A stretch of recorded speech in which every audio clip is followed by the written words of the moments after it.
So, we've actually made it to the championships. Still haven't started the new Cop. What's going on? Is the pitch going to be ready? Why haven't we signed anyone yet? Still Macron shirts? Oh, blimey, that'll be a tight fit. Why have we only signed one player so far? Oh my God, look at the fixtures. We'll get relegated for sure. Why have we signed a goalkeeper? We're all doomed. No, only joking. We're back! Evil chips, don't let the salad win. That's the message in terms of nature of the food maybe that we consume in Wales. Oh, in Wrexham town they say there's a team that likes to play association football with precision. On the terraces they call, come on Nixie, hit that ball, and we're off to the second division. Oh, and see the Reds with me, and you must swear that you have seen a vision. Top of Division 3, led by Argon Lefty, we're off to the second division.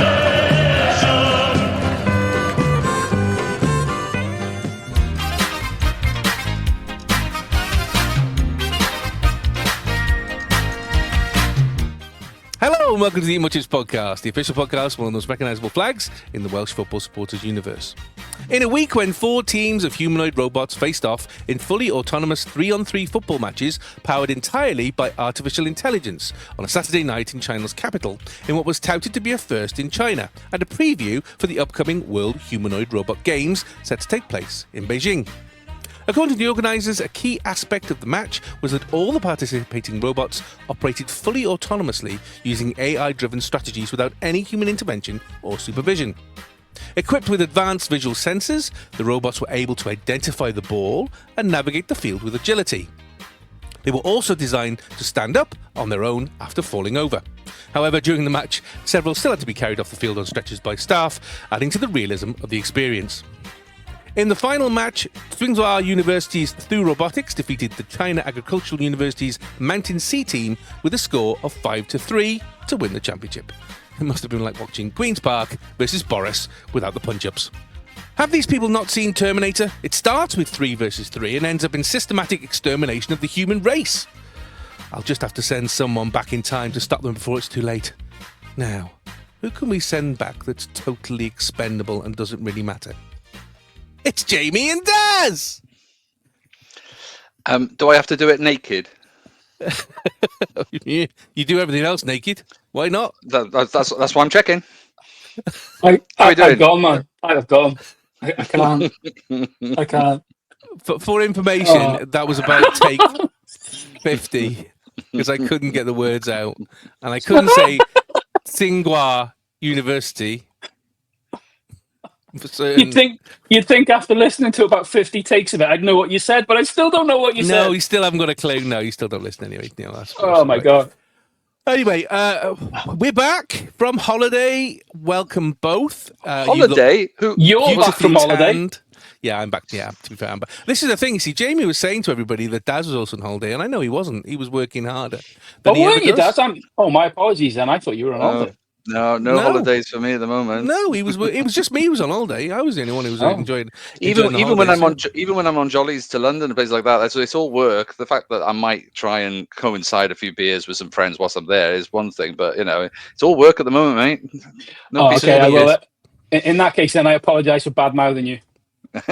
And he did a lot of that, Daz, trust me. Yeah, right. Well, obviously, while we've been away, so much have happened. It's amazing in just 2 weeks how much can actually happen in the Wrexham world. First of all, congrats to Archie, who has finally left hospital in remission from his cancer. So nice one, mate, from all of us on the pod. I'm sure Jamie and Daz will completely agree. Well done, mate. Congratulations on your remission. I'm thinking, hopefully now you can go out and enjoy yourself and do everything that you've been meaning to do for ages. So nice one, mate. Carry on. Daz, I noticed on the wires while I was away in Turkey that Rob Page, ex-Wales manager Rob Page, has been made Liverpool under-21's coach. Obviously, he did under-21s for Cymru. Obviously, with Liverpool being your team, Was that quite a surprise, that one? Well, I didn't see it coming, but then, Arne is not really giving me the call like Jurgen used to. So I couldn't give him the feedback that I wanted to. But actually, to be honest, under 21s, I know this may sound controversial, is exactly where Rob Page should be.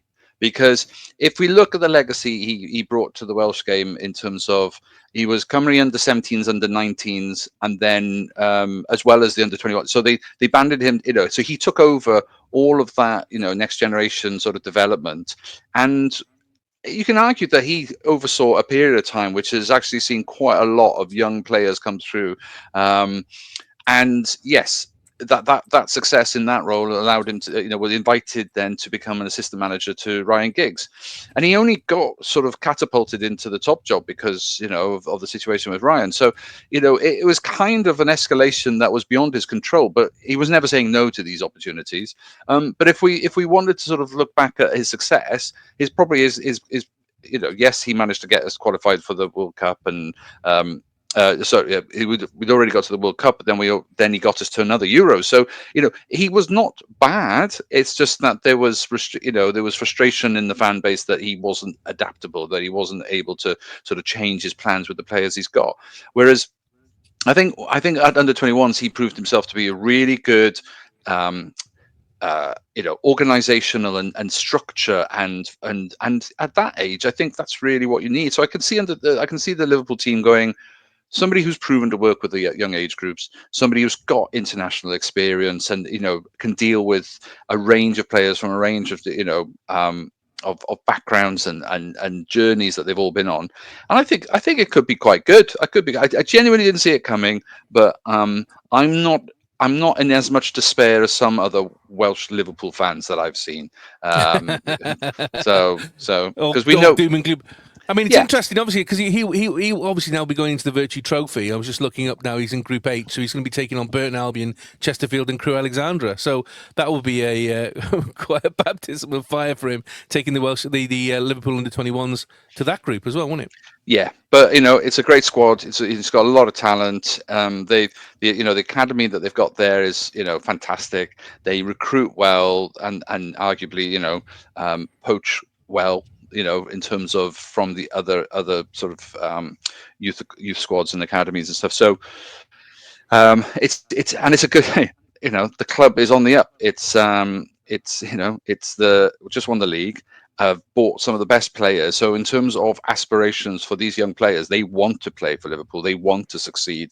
There's a huge potential ahead of them. So he's going to have players with an appetite. Who wouldn't want to be their coach at that stage when you've got that as an option? So exciting times potentially.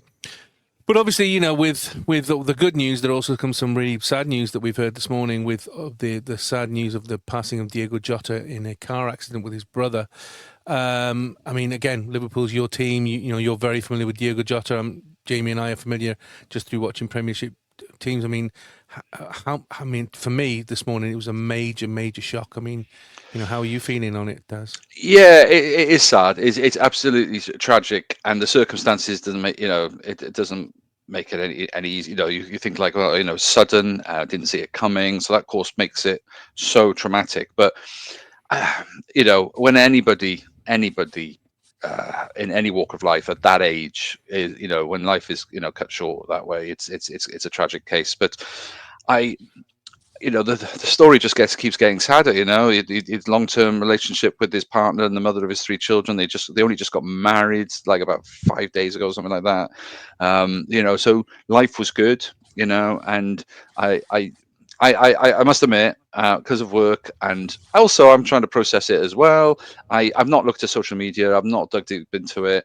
I read one account on the BBC website and stuff, so I've got as much information as the next person. But the idea that I think he was driving back to the UK because he was told not to fly because of some recent medical situations, and so he was on his way back to Santander to get the ferry and stuff. So it's just one of those journeys. It's just but Lamborghini at 12:30. I was worried that there might have been some other darker story to it, but it sounds like he was supposedly making his way back to the UK. So, it's tragic because he was a fantastic player. I mean, if anybody wants to see the epitome of saying that I'm not very good in the air, or I'm not very good because I'm not tall or whatever, this guy had pace. He was a great poacher, incredible and instinctive scorer of goals.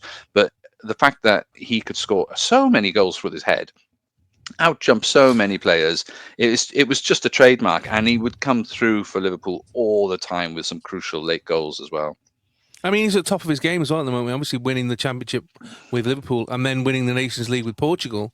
Yeah, absolutely top of his game. I mean, Jamie, it's always difficult, isn't it, when you got this? But this is particularly tough, isn't it? This is, Like I said, I think in any walk of life, a sudden death in in circumstances like this is hard to take. He had everything going for him, didn't he? Like Dad said, a young family, just got married, just won the Premier League with Liverpool, still with probably the best years of his career in front of him, and it's a very stark reminder of how short and cruel life can be.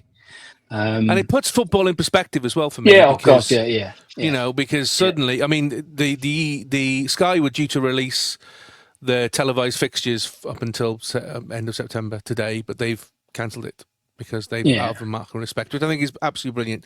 And obviously there are, Liverpool are flying their flags at half-mast, Liverpool Town Hall are flying their flags at half-mast. They've opened a book of condolence. Wolves fans, obviously, because he came from Wolves, they've started laying wreaths.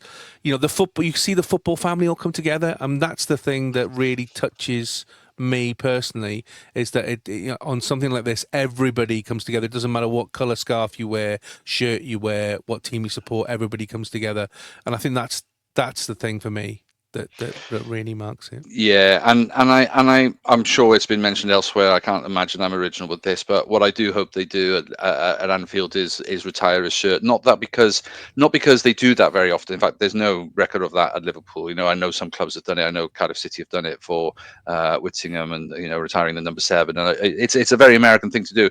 But the reason why I think Anfield should probably retire his shirt because his song was "He Wears the Number 20," and so it's a very easy and notable gesture, but also it's not one of the first 11 shirts. So it's if you've got the purists, but to say that nobody ever wears the number 20 shirt again, I think that'll be a real nice gesture. And I agree. And because of the song, it's going to be hard for anybody to put that shirt on. So I'm sure there'll be other tributes. I'm sure there'll be other opportunities for fellow players to sort of comment on it.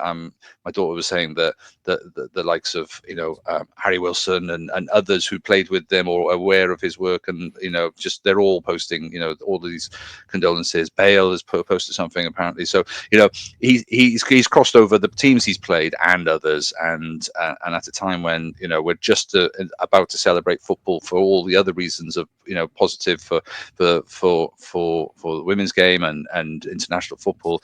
It's a very dark day in that sense. So really sad and really hard to process, and just so sudden. Definitely. Interesting on the Wrexham front, on kind of a similar kind of vein. I picked up this week a number of people tweeted us on X, and thanks for that to everybody who has tweeted. And please feel free to tag us in anything if you think there's something that we need to look at or discuss. There was a post today that was put out last week where somebody had posted. I was wondering if anybody else had experienced this situation, trying to change the name on a relative season ticket after they'd passed away mid through last season. In our case, this was a long time and devoted supporter who has always expressed a wish for their season ticket to be passed on to one of their children, a gesture of legacy and continuity. Unfortunately, we've been informed by the club that this is no longer possible under any circumstances due to a new rule introduced this season. It's deeply disappointing, especially given how much the season ticket meant to our loved one and how important it was that it stayed in the family. Now, according to Rich Fay from Rob Ryan Red, the club apparently have released a statement, and it said, "We're always saddened to hear of the loss of Wrexham fans, especially long-standing season ticket holders, who in some cases have been part of the fabric of the football club for many years. We fully understand that in some cases there is a desire to pass the season ticket on to family members when a supporter passes away. However, we have set a ticket policy that we believe is the fairest for all our supporters. Due to the incredibly high ticket demand and the large number of season ticket holders we have been unable to sell new season tickets for 3 years. Furthermore, and especially so this season, with the cup development, the demand for match day tickets far outstrips the number available. For this reason, we do not allow the transfer of tickets into any circumstance. This helps to prevent a closed shop and ensures as many people as possible have a fair chance as we can allow to attend matches. We do, of course, take personal circumstances into consideration, and we do allow seat moves where one member of a group has sadly passed away or taken the decision to no longer attend, to ensure family and friend groups can bunch together, meaning they do not become split up." I'm going to give my 10 penn'orths first. This is an incredibly difficult one for me, incredibly difficult one, because you have, looking at it from the commercial side, we as season ticket holders, we buy the seat, the right to sit in that seat for a season. But we do not own the seat. The club owns the seat, and the club can sell it to whoever they want. They could tell all season ticket holders, "Thank you very much, goodbye." And they are a business, and they are obviously making money as part of it. But there is the moral aspect of this. There are people who have supported the club for many, many years, way beyond the takeover, who supported the club through thick and thin, would still put their money down on season ticket when the club was not doing well, which helped keep the club alive. They support through thick and thin. As you say, fathers took their sons, mothers took their daughters, grandfathers took whatever. There is a huge moral aspect here. The club is a lot about community, and there is a large part of that which is community. So it is. I can see where it's very, very difficult. From my point of view, I think the club should be looking at each individual case and saying, what exactly is the reason behind this? This person has been going for 50 years. All the families sit there. It would make it right it doesn't make it a closed shop, because commercially they're still going to get their money, because the season ticket's still going to get bought. The problem you have is they can make more money from getting rid of it as a season ticket and selling it as an individual match day ticket, because they get more money from that. But then you're getting to, somebody would sit within that family group, and there would always be that kind of feeling that, there's always been that feeling that somebody would be a little bit upset. So I understand it's a dilemma, but for me, we are a community club. We should be looking at the moral side of it, not just the commercial side of it, because at the moment, commercially, we are not desperate for the money. We are not desperate that we need that ticket money, because we have, we are, if not oil money rich, but certainly, we have money that is available, that is coming in through other sources. So I think the club should really look at it on a case basis. That's my 10 penn'orth. I'm going to open it up to the floor and ask the two of you what your feelings are, because obviously you look at it from different angles. Daz, you're not a season ticket holder at Wrexham or Liverpool anymore, are you? But you've never been a season ticket holder. No. I've been on the waiting list for like about 10, 15 years. I mean, the queue is 20 years long. So, in many ways, that opportunity would become available to somebody else who's been waiting just as long. Absolutely. But I don't necessarily need to I'll let Jamie say, but what I can say is the Liverpool do have a policy that you can pass it on to your close relative, such as your sibling, your spouse, or your child. But you have to have proof of the death certificate, and you have to have proof of your relationship to that person. You cannot then pass it to a distant cousin. You can't pass it to a mate. It can't be touted then. You have to be able to say, look, this stays within the family. I think Newcastle United do the same thing. So I think Arsenal do as well. I think I saw something from Arsenal today as well. Yeah. So in some ways, I can appreciate that the legacy within the family and all of that makes sense. But there is a waiting list, and there are people who equally have waited just as long to try and get tickets and stuff like that. And circumstances change. I totally get that. I live further away from Liverpool now, so it would be harder for me to get there on a weekly basis or bi-weekly basis. So my circumstances change. But do you step away from a waiting list? You probably don't. You have to sort of take the opportunities when you can. So I get it, why they've done this. but there are other clubs clearly doing it a different way as well. Jim? I'm glad you both went first. Because to be fair, you both have said bits of collectively how I feel about it. I mean, you're spot on. I think, sorry, what you're saying about the fact. I mean, this has been a PR disaster. Let's be honest. It's been a PR disaster because it's been picked up, and I am convinced that this will have got to Rob and Ryan. You know, they've been tagged into the God knows how many tweets and things about it. It's absolutely a PR disaster, and I think it could have been avoided. You know, it absolutely could have been avoided. The bottom line is how many of these kind of requests are we talking about on a season by season basis? It's probably counted on one hand.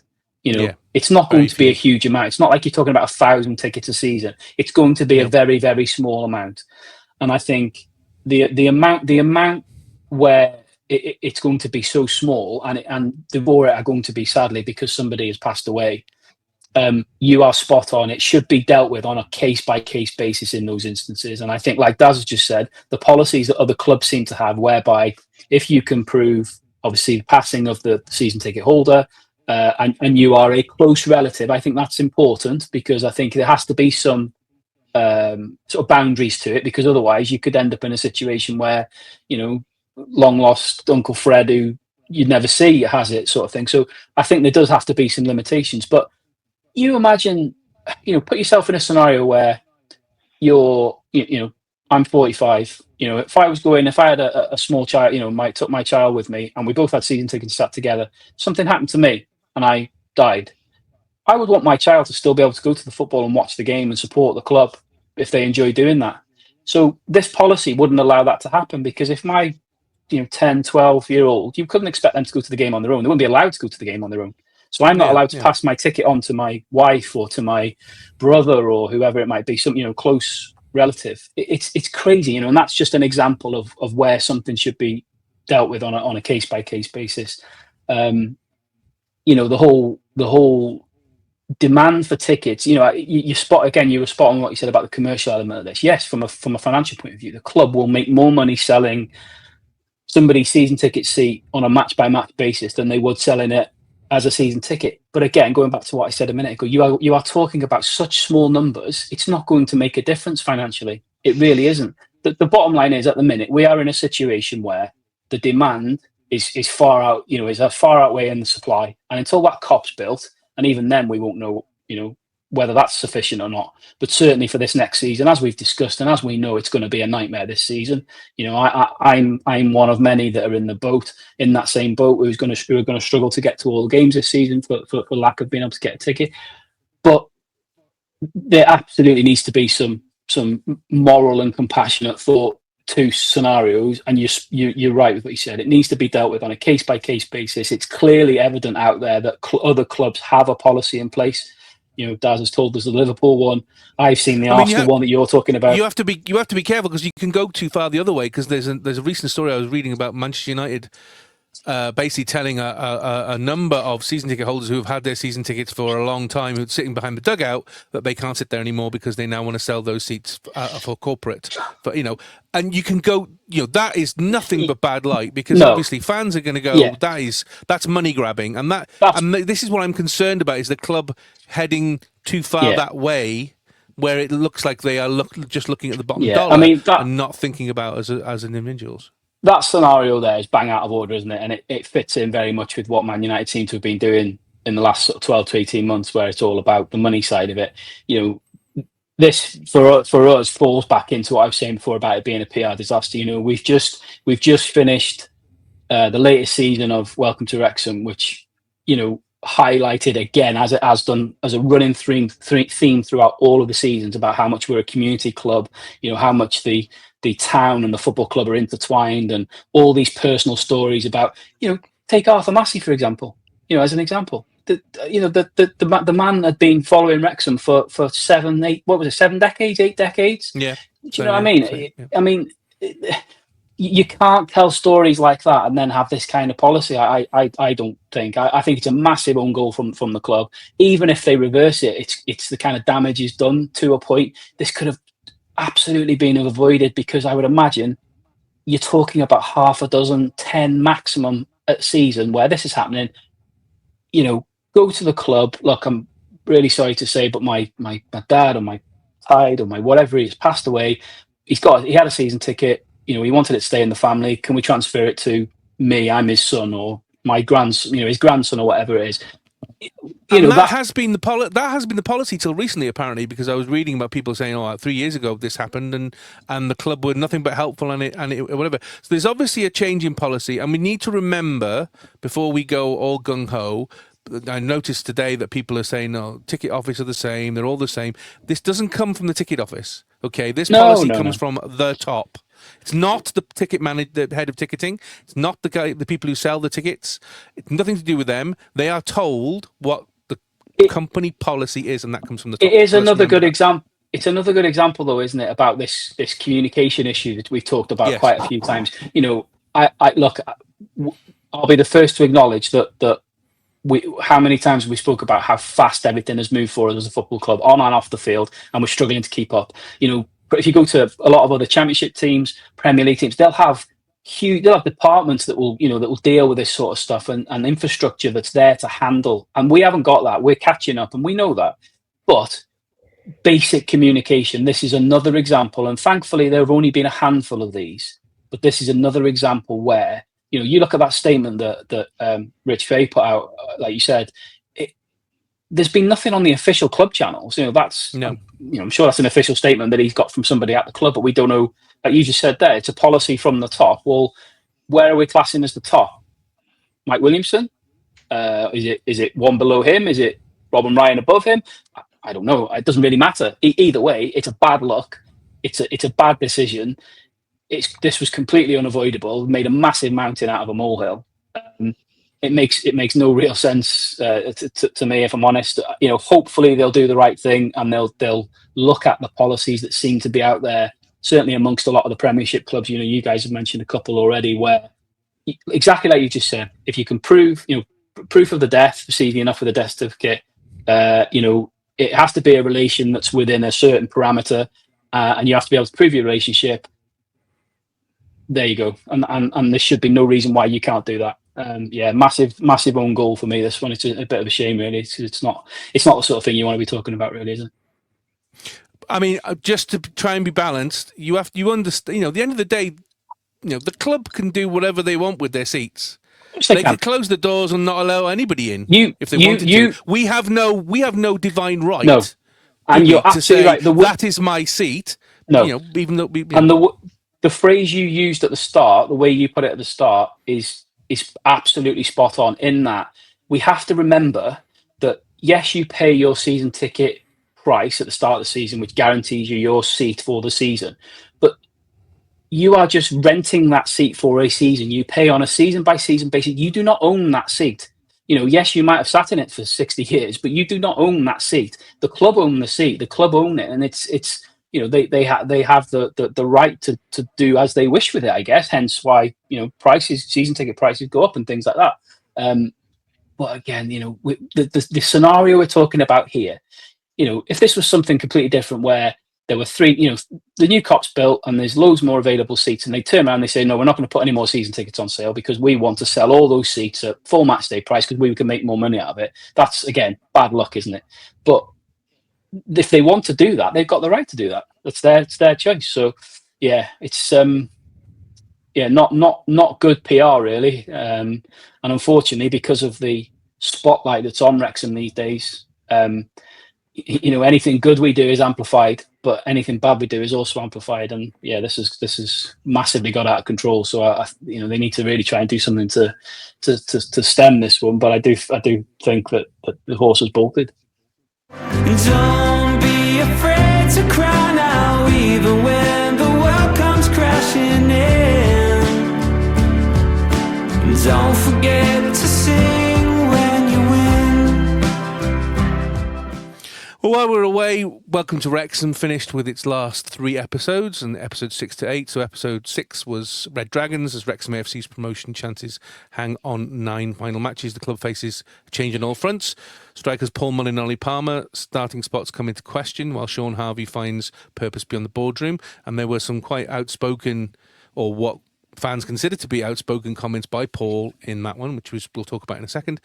Episode 7, Life or Death. Wrexham's promotion chances hang in the balance when a tragic occurrence at Wickham puts everything into perspective, which was an incredible episode. Absolutely, really hit home for me as I was there. And again, we'll talk about that in a second. And then the final one, episode 8, Do a Wrexham, where Wrexham and Wickham stage a dramatic battle for the final automatic promotion spot as the entire town wonders if Wrexham's bad luck is about to return. For me, my favourite episode of the series completely. Beautiful way to wrap it up. If this series for me doesn't get an Emmy, there's something wrong with the system, because this is, as a story for me, it was beautifully told, fantastically edited. It did all the bits of the story.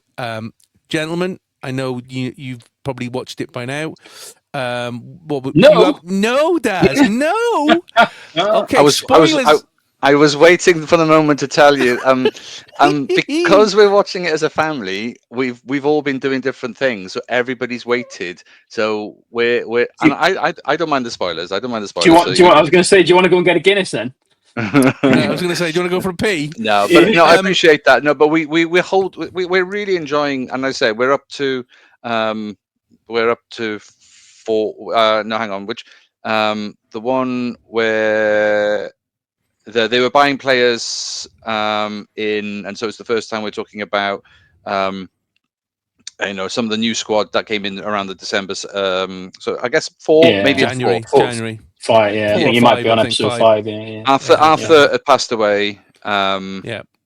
So sorry. I mean, carry on, guys. No, and I know, and I'll chip in what I know about. To be fair, we'll do it without spoilers, because I don't want to go episode by episode. I just want to get your. I mean, as I say, from my side, I thought these 3 episodes were beautifully made. They'd stitched together lovely. They told the story as it needed to be told without too much padding or faffing. It got to the heart of the conversation for me. And it's interesting you said earlier, Jamie, about Welcome to Wrexham talks about Wrexham as a community club. Absolutely, it echoed all aspects of that. It's amazing how much I've forgotten watching that as well, to be honest. You do, you do. Yeah, when you watch it back, it's incredible how much I've forgotten.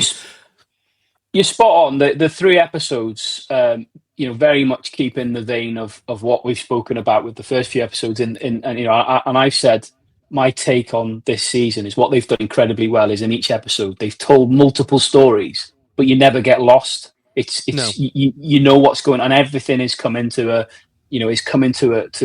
kind of crescendo and stuff. It's these 3 episodes carried on in that vein. I mean, the team behind this, they like you said, if they don't win some big awards for this, I'll be shocked. If you get a chance, have a look at the local pundit online, because what they did for the last episode was they screened episodes 7 and 8 in a theatre in California with a live audience, and then they did a question and answer with the producers. And the question and answer is excellent. It's really good, because there was some, really good. You can see the logic behind their thought of the editing and what they wanted to do and what they wanted to achieve, and they absolutely achieved it for me, which is great. Yeah. So yeah, oh god, if you get a chance, go and look for that. Yeah, I'll have a look. I mean, like you say, without going minute by minute of each episode, I mean, just trying to pick out some of the kind of key bits, I suppose. Like you said, that episode 6 was. The highlight of that was very much the Mullin and Palmer situation, wasn't it? Which was fascinating to watch. But I have to be honest, for me, I was incredibly surprised, because I thought I was very shocked to see that they left in some of the things that Paul Mullin said. I mean, do you think he was outspoken? Because some fans thought he'd gone too far. Some fans was like, no, he's just saying what. I don't think he was outspoken. He was being honest, and you can't knock him for being honest. But without sort of saying the words, he was being very critical about the situation, and he was subliminally being very critical of Parky. If you read between the lines, I mean, to use words like resentment, felt unjust, annoyed. Yeah. You know, Daz, and close your then, ears. Close your ears for a sec, Daz. Close your ears.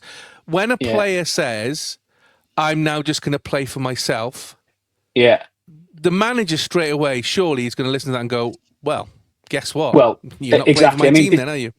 Despite the fact that Parky was again on that episode and he said the right things about Mulls and Palmer, they're just unfortunately not scoring goals, but they're still working hard and training. All the stuff that he said in the papers.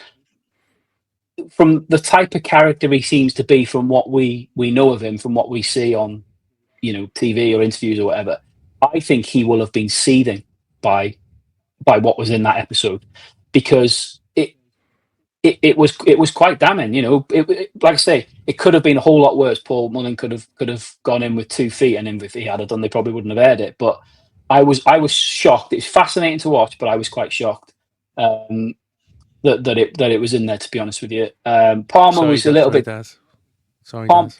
Palmer was a little bit different, wasn't it? Because obviously, it followed his situation through that period of the season where he got dropped, and it was interesting to see confirmation of what we all suspected in January, which is. Well, I was about to say, didn't you all suspect this? This is what you were saying at the time. Yeah, but obviously definitely. At the time we were talking about rumours of him going out on loan, and he talks about it in that episode, doesn't he, where he's talking to his dad on the phone, and he says that Parky spoke to him and said that he thinks I should go out on loan.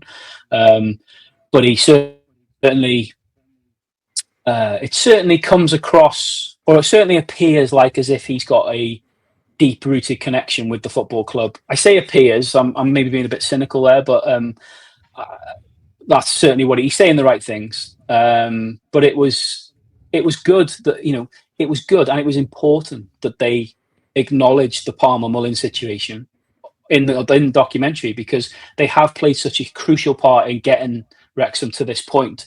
And obviously there was so much clamour around them not being involved from January on, particularly Mullin, which obviously we'll talk about in a bit when we talk about his loan move. But it was good that they touched on it. But then obviously with Mullin in mind, the other kind of highlight from that episode was seeing, Archie's story, wasn't it? I mean, you mentioned him at the start of the pod. Well, this was obviously when he was during that hellacious time, whilst he was basically, him and his family were having to live in hospital, and to see, and I don't believe for a second that any of what we saw on camera with Mullin was fake or put on for the cameras. He is absolutely a genuine person. You can tell. Absolutely. And the joy and the delight and the comfort that he brought to Archie and his family by taking the time to go and visit him in hospital. And the same with, I know Ollie Palmer's been to do the same, and other Wrexham players. And I think some Liverpool players have been as well. Because, to see what that kid has had to go through is, again, when we were talking about Jota before, it really puts things into perspective. Absolute warrior of a lad, and if he was able to get a little bit of pleasure out of Mullin visiting, and obviously speaking to Ryan on the phone and little things like that, he deserves all of it. To be fair, absolutely he does. Yeah. Episode 7, like you said, quite an eye-opening one. This because this stop fucking phoning me. Stop phoning me. I'm trying to watch a football match. Was all I was thinking. The theme of this episode was very much about how fragile life can be, isn't it? Because obviously, not only was it obviously heavily featured about the gentleman who fell ill at Wickham, but obviously James McLean's car crash was mentioned, and again, we saw the pictures at the time, but he was lucky. He was bloody lucky. Although the one major negative to that episode is there was a cameo at the start of it by, I don't know, some Disney character that seems to be appearing in this series more than Rob and Ryan, if I'm honest. I think you'll find he's not just a cameo; it's a starring role. Yeah. I think you'll find. What's that big blue thing from Monsters Inc. called? It reminded me of him a little bit. Whatever he's called, Sully. Sully, is it? Sully. Papa Smurf. Yeah. Anyway, I honestly, I was sat when I watched it when it was on. I watched it and I spotted you. I said to the wife, I said, "For sake, I said, he has been on this series more than Rob and Ryan. I looked better at the Reading game when I was swearing at that was Rodriguez. Funny. Yeah, that was funny. But no, have you seen me yet? Have you seen me yet, Des? That I did see. Yeah. How could I have missed it? They got my best side, I think. The angry side. Well, obviously, a big focus on and around the Wycombe game. I think from a footballing perspective, that was a really pivotal game of the season. If you think, and what was, like you said there before, about you forget a lot of things. When I watched, and I rewatched it today, because obviously that was on a couple of weeks ago, and knowing we were going to be talking about it, I rewatched it today, and I forgot during that game how lucky we were from a footballing point of view, because obviously it was 0-0.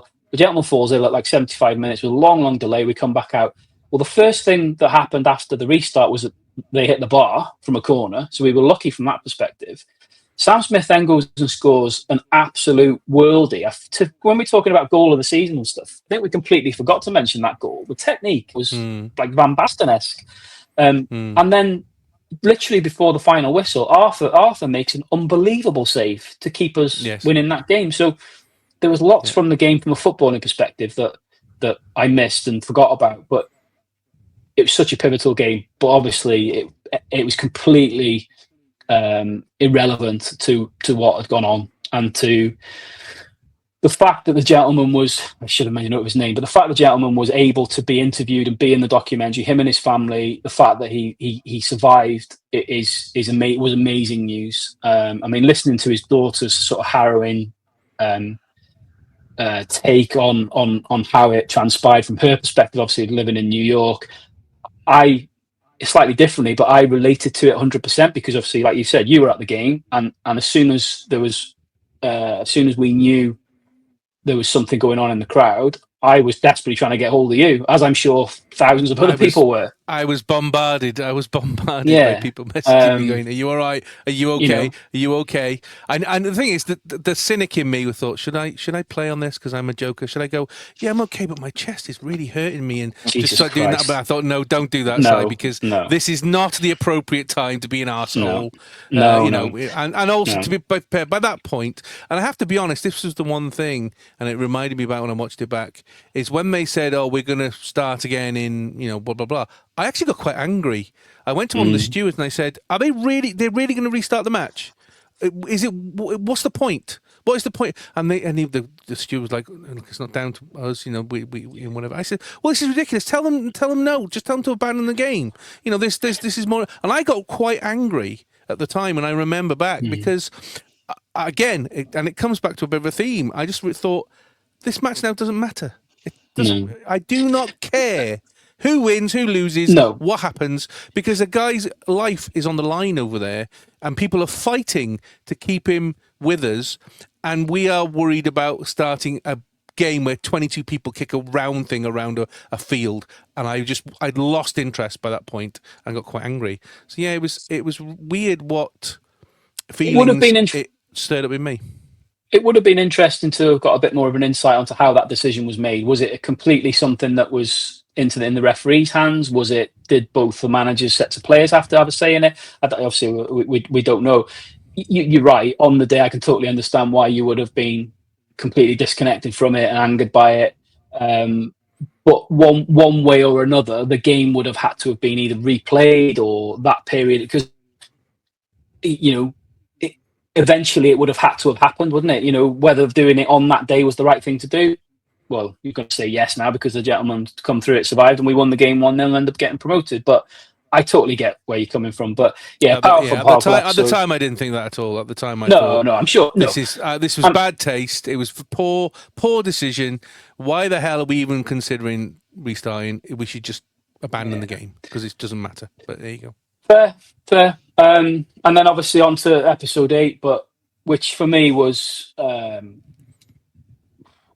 one of the best sort of 40 minutes of TV I've watched for a while. So does Bobby coming out of the shower or something? No. What's the big surprise? Yeah, they all go back in a time machine back to 1945 and 1952, and they kill Biff, and then come back and everything's back to normal. I think they dropped the almanac. I think you again, like lots of people have, Dad. I think you will massively appreciate it because obviously from somebody that's in like an artistic background and a football fan and somebody that's following the Wrexham journey, it was a perfect bit of TV. You know, you're talking before about rivalries and stuff. I defy anybody to watch that episode, no matter who you support, and not say what an episode, what 40 minutes of TV. I mean, you know, the build up to, you know, the build up started with like a brief sort of coverage of that 5-game run in, didn't it? Where it started badly. You know, we played Wigan away, which we were awful. We drew at home to Bristol Rovers, who we weren't great and should have beaten. We had that Burton win at home, but we made hard work of it. But it built beautifully to a crescendo leading up to the Charlton game. Again, without sort of spoiling it too much, there's obviously the obvious bit that's got the most kind of coverage on social media is obviously Rob's involvement with the team and talking to the team. I'd be fascinated to know who the people were he was talking about on the text messages. You know, where there's been lots of guesses. Tiger Woods has got to be one of them, surely. Yeah, so I can't spoil this for you, Daz, because he doesn't. Sorry, we gets bleeped out. But basically, he's talking to the players, and he basically says, "I reached out to some of my athlete friends, but I'm going to bleep their names out from the documentary to keep them anonymous." But it was a basketball player, an NFL player, and a golfer. So you know, but the God knows who they were. But like Simon says, it's probably, you know, bloody Tiger Woods and LeBron James or something daft. But yeah, the way, obviously what he was saying, the words he was using were very powerful. But what they did, again, without spoiling it, what they did with don't give it away. Don't give it away. The footage give Daz some nuggets, for goodness sake. Yeah, but you know, with what they did to piece it all together, really, really made for amazing viewing. Excuse me. Obviously, Archie comes back into it because he was invited to the ground and to the Charlton game by Rob. There's some lovely moments with him and his family with Rob. Proper celebrating. I mean, proper celebrating. There were so many moments that were magical with Archie, but the one that really tickled me was when Rob said, "Listen, you and I have got permission to walk across the pitch, but your mum and dad have got to walk around." And he ducks under the rope, and the first thing he does is says, "I'm taking some of the grass." And he literally rips some of the grass. And Rob, before Rob could even say yes or no, he's like, "I've got it in my pocket already." Bless him. But like you say, the kind of look on his face of being in that box, the celebrating, scoring the goals, the celebrating on the pitch, it was just absolutely Fantastic. Magical. Fantastic. Brilliant way to finish the season. How on earth they're going to top that?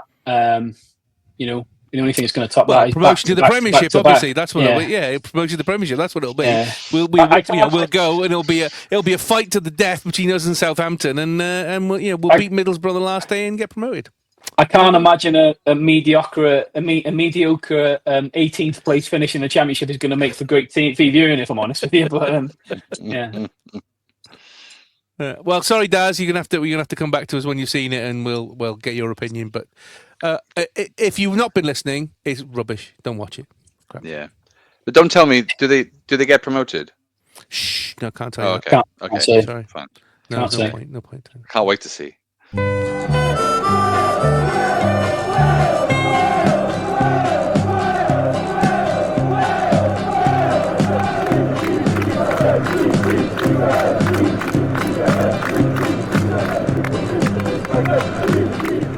Now on the Mullin Chips podcast, it's time for today's newspaper, tomorrow's chip paper, where we catch up on Cymru and Wrexham football news. First up, a couple of things. Rob McElhenney has changed his name to Rob Mack. As you can see, Jamie also has changed his name to Jamie Mack, so no change there from that point of view. Apparently, all the cool kids are doing it.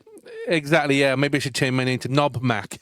Apparently, it's because I was going to go Big Mac, but somebody's already got that. Apparently he's done it because he's sick to death of spelling his name to people, and everybody knows him as Rob Mack, so fair dues. That, and it makes it easy for me because I have to, every time I try and write his name for a post, I have to sing the song to try and remember how to spell his name. So now I don't have to worry about, I'm trying to sing the song, which is great. Wrexham Academy are on tour in Canada. The Halifax Wanderers will host Wrexham AFC in 3 Canadian destinations during the 2025 International Summer Series.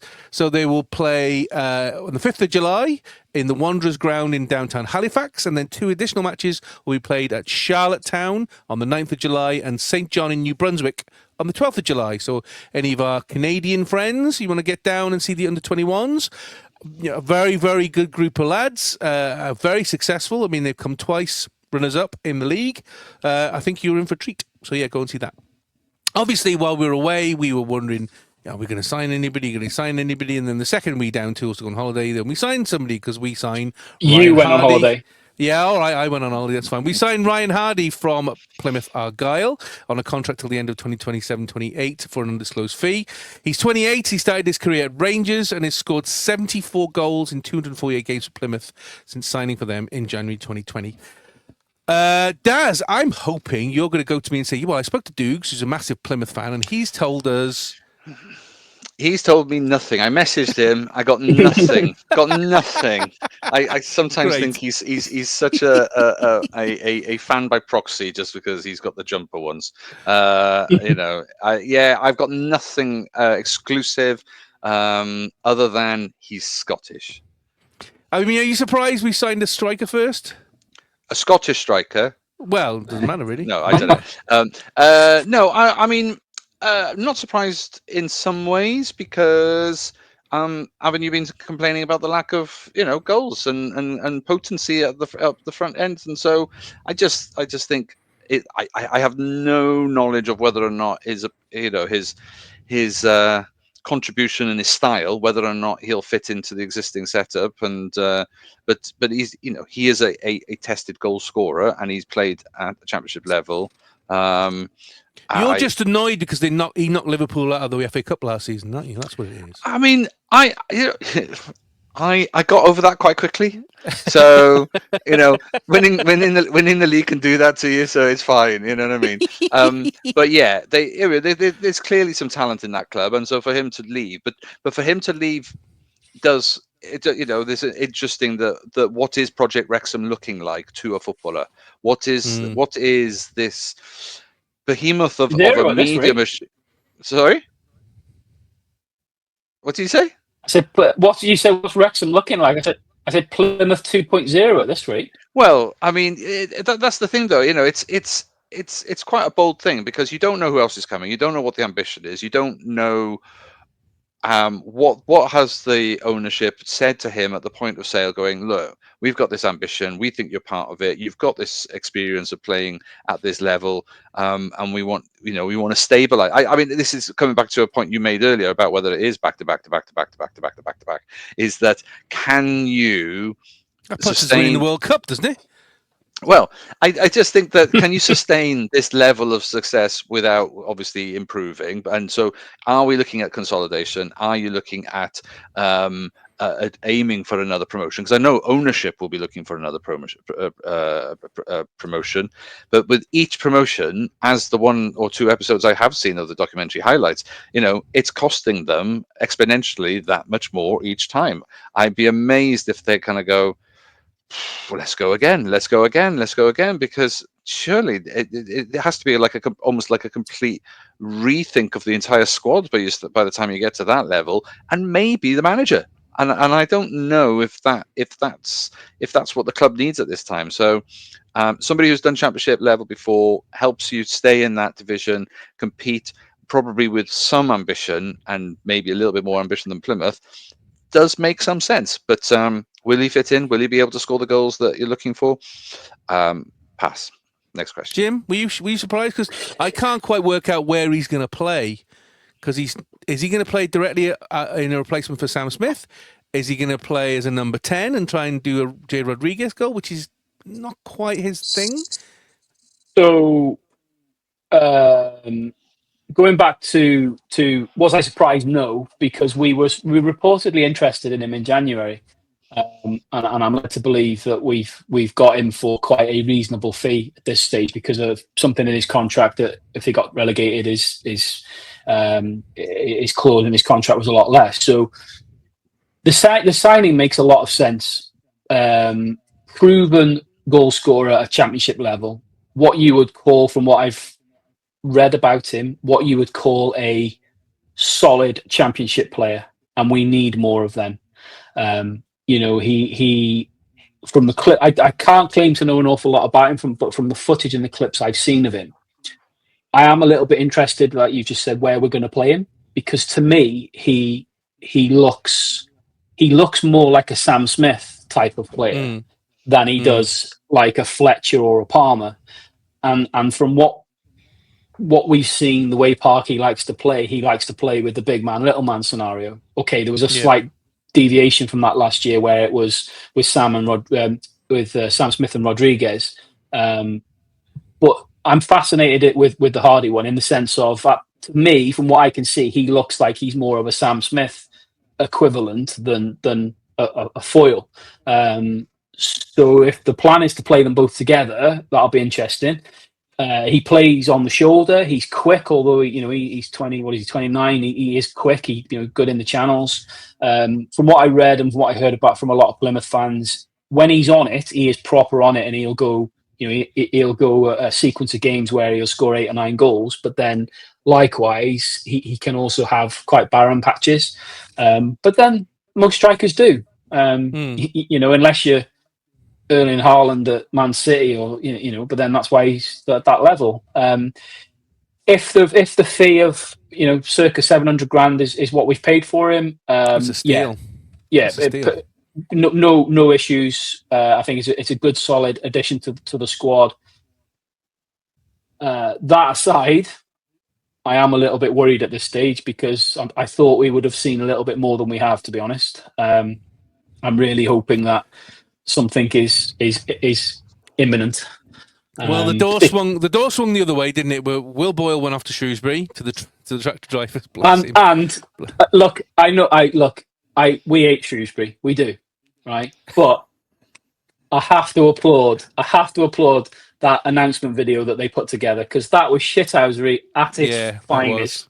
It was beautiful. If you're a Gillingham fan, you would be. Yeah. And obviously added to the fact that what's his name left. Gareth Ainsworth. Gareth Ainsworth left Gillingham to go. Left Shrewsbury to go to Gillingham. Yeah. I mean, that is a massive FU. That was the James McLean of announcement posts. That was beautiful. I mean, maybe they think his new thatch is a haystack. Maybe that's why they've said. I don't know. Maybe not.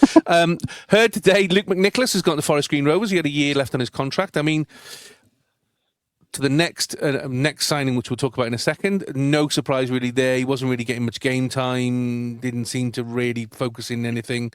Even when we were desperate for keepers, we weren't really playing him. We would push Chomp to the front, so whatever. But obviously the big one out of the door was Paul Mullin going on loan to Wigan, a season-long loan, apparently, with no option to buy. So he's literally just going on loan. Obviously, he's joined Wigan. Great for him geographically, close to his family and everything, whatever. I mean, he scored only 5 goals in 32 games last season for us. Obviously, when he was trying to recover from his back injury. I mean, Daz, everybody has talked about Paul constantly. It seems like constantly for the last goodness knows how long. I mean, what do you feel about this move? Is this the right move? Wrong move? Surprising move? What do you think? I think it's probably the right move for him to get the game time he needs to build up the confidence, whatever it is that's stopping him being the Paul Mullin that you know and love, and he hasn't been himself. Whether it's down to the back surgery, whether it's down to the shift in the quality of opposition, because a lot of people are saying he is a League One player. Is he any better than that? That was always the thing about the Cambridge thing, and then going to Wrexham, and so I know that some people pitch him at a certain level. I think him going to Wigan is an opportunity for him to prove himself, get the game time.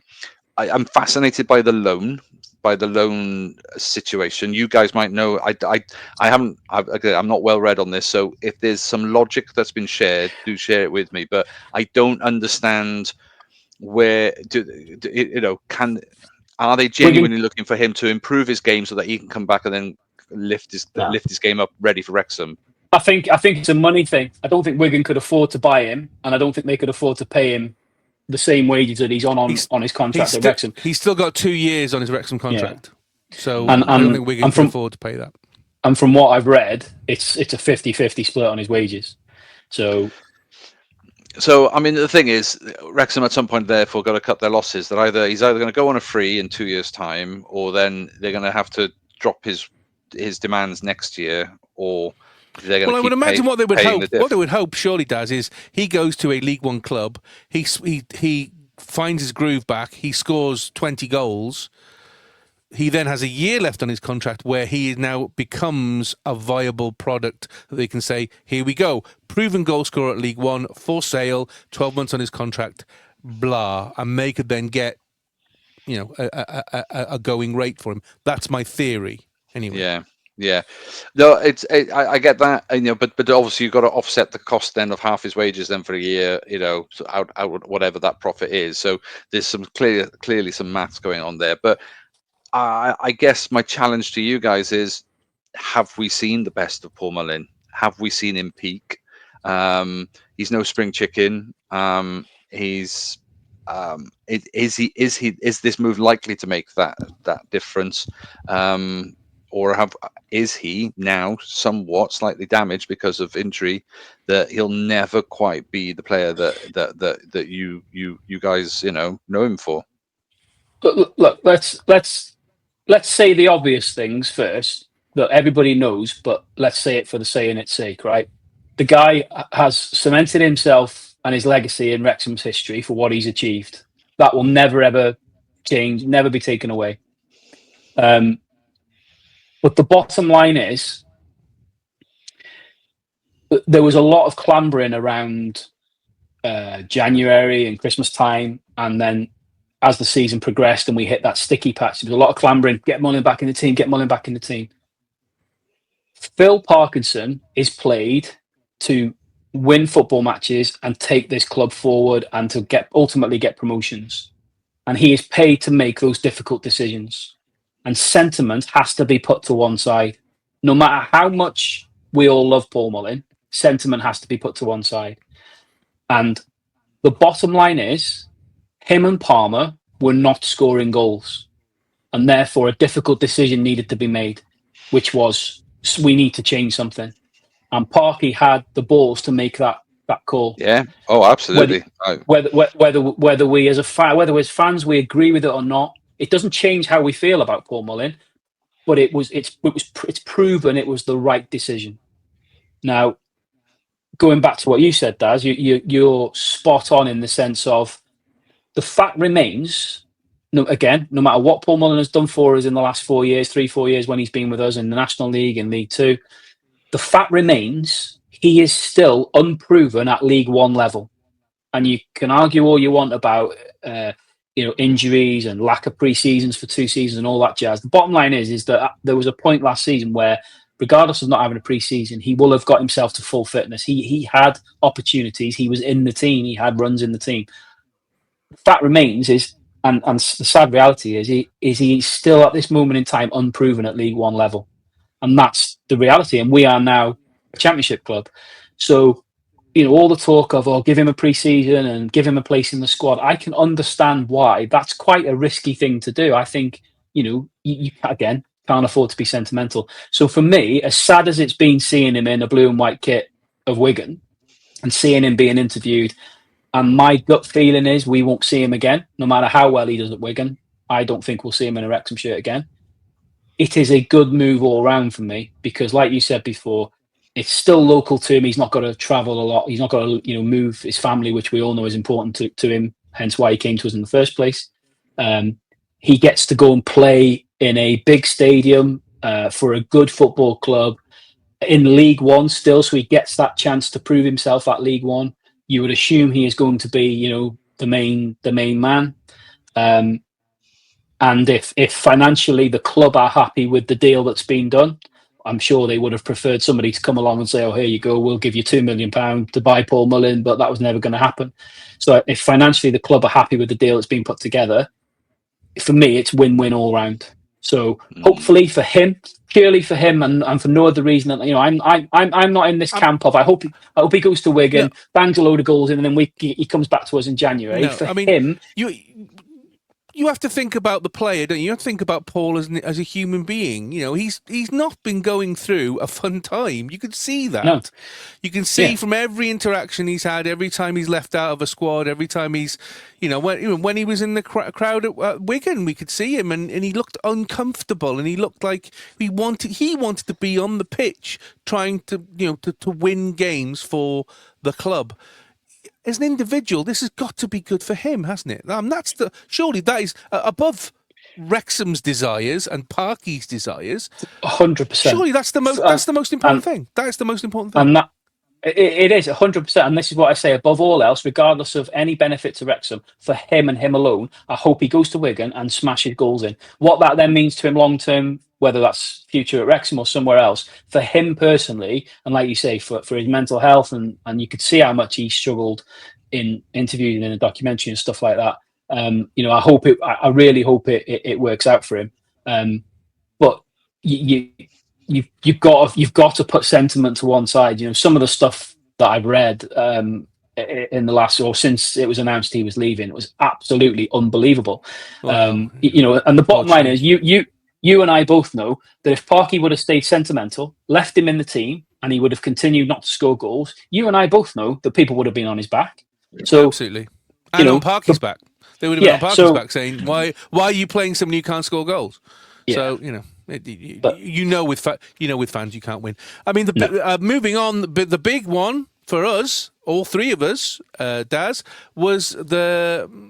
Some would say surprise, some would say not surprise, some would say mistake, which is very interesting, on us signing Danny Ward from Leicester City. He's been released, so he was on a free contract until the end of the 26-27 season. He's 32 years old, obviously born in Wrexham, used to live over in Mancot. He went through the Wrexham Youth Academy, made one senior appearance in a Welsh Cup game versus Airbus, where we lost 2-1.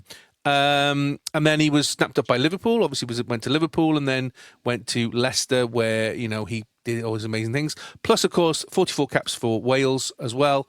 Currently doesn't have the number 1 jersey and has not had the number 1 jersey not since last year. But obviously, did play a half when Gibraltar and Cymru played at the racecourse last year. Interesting one, this one. And again, I'm going to lay my cards on the table first. Reading some of the remarks on social media where some fans are saying, "Oh, this is a mistake. Why are we buying this has-been?" Leicester fans apparently blame him for getting them relegated, even though he only made 2 appearances. Just nuts. I don't understand where that comes from. That's nuts. Crazy, isn't it? Daz, we've watched him up close.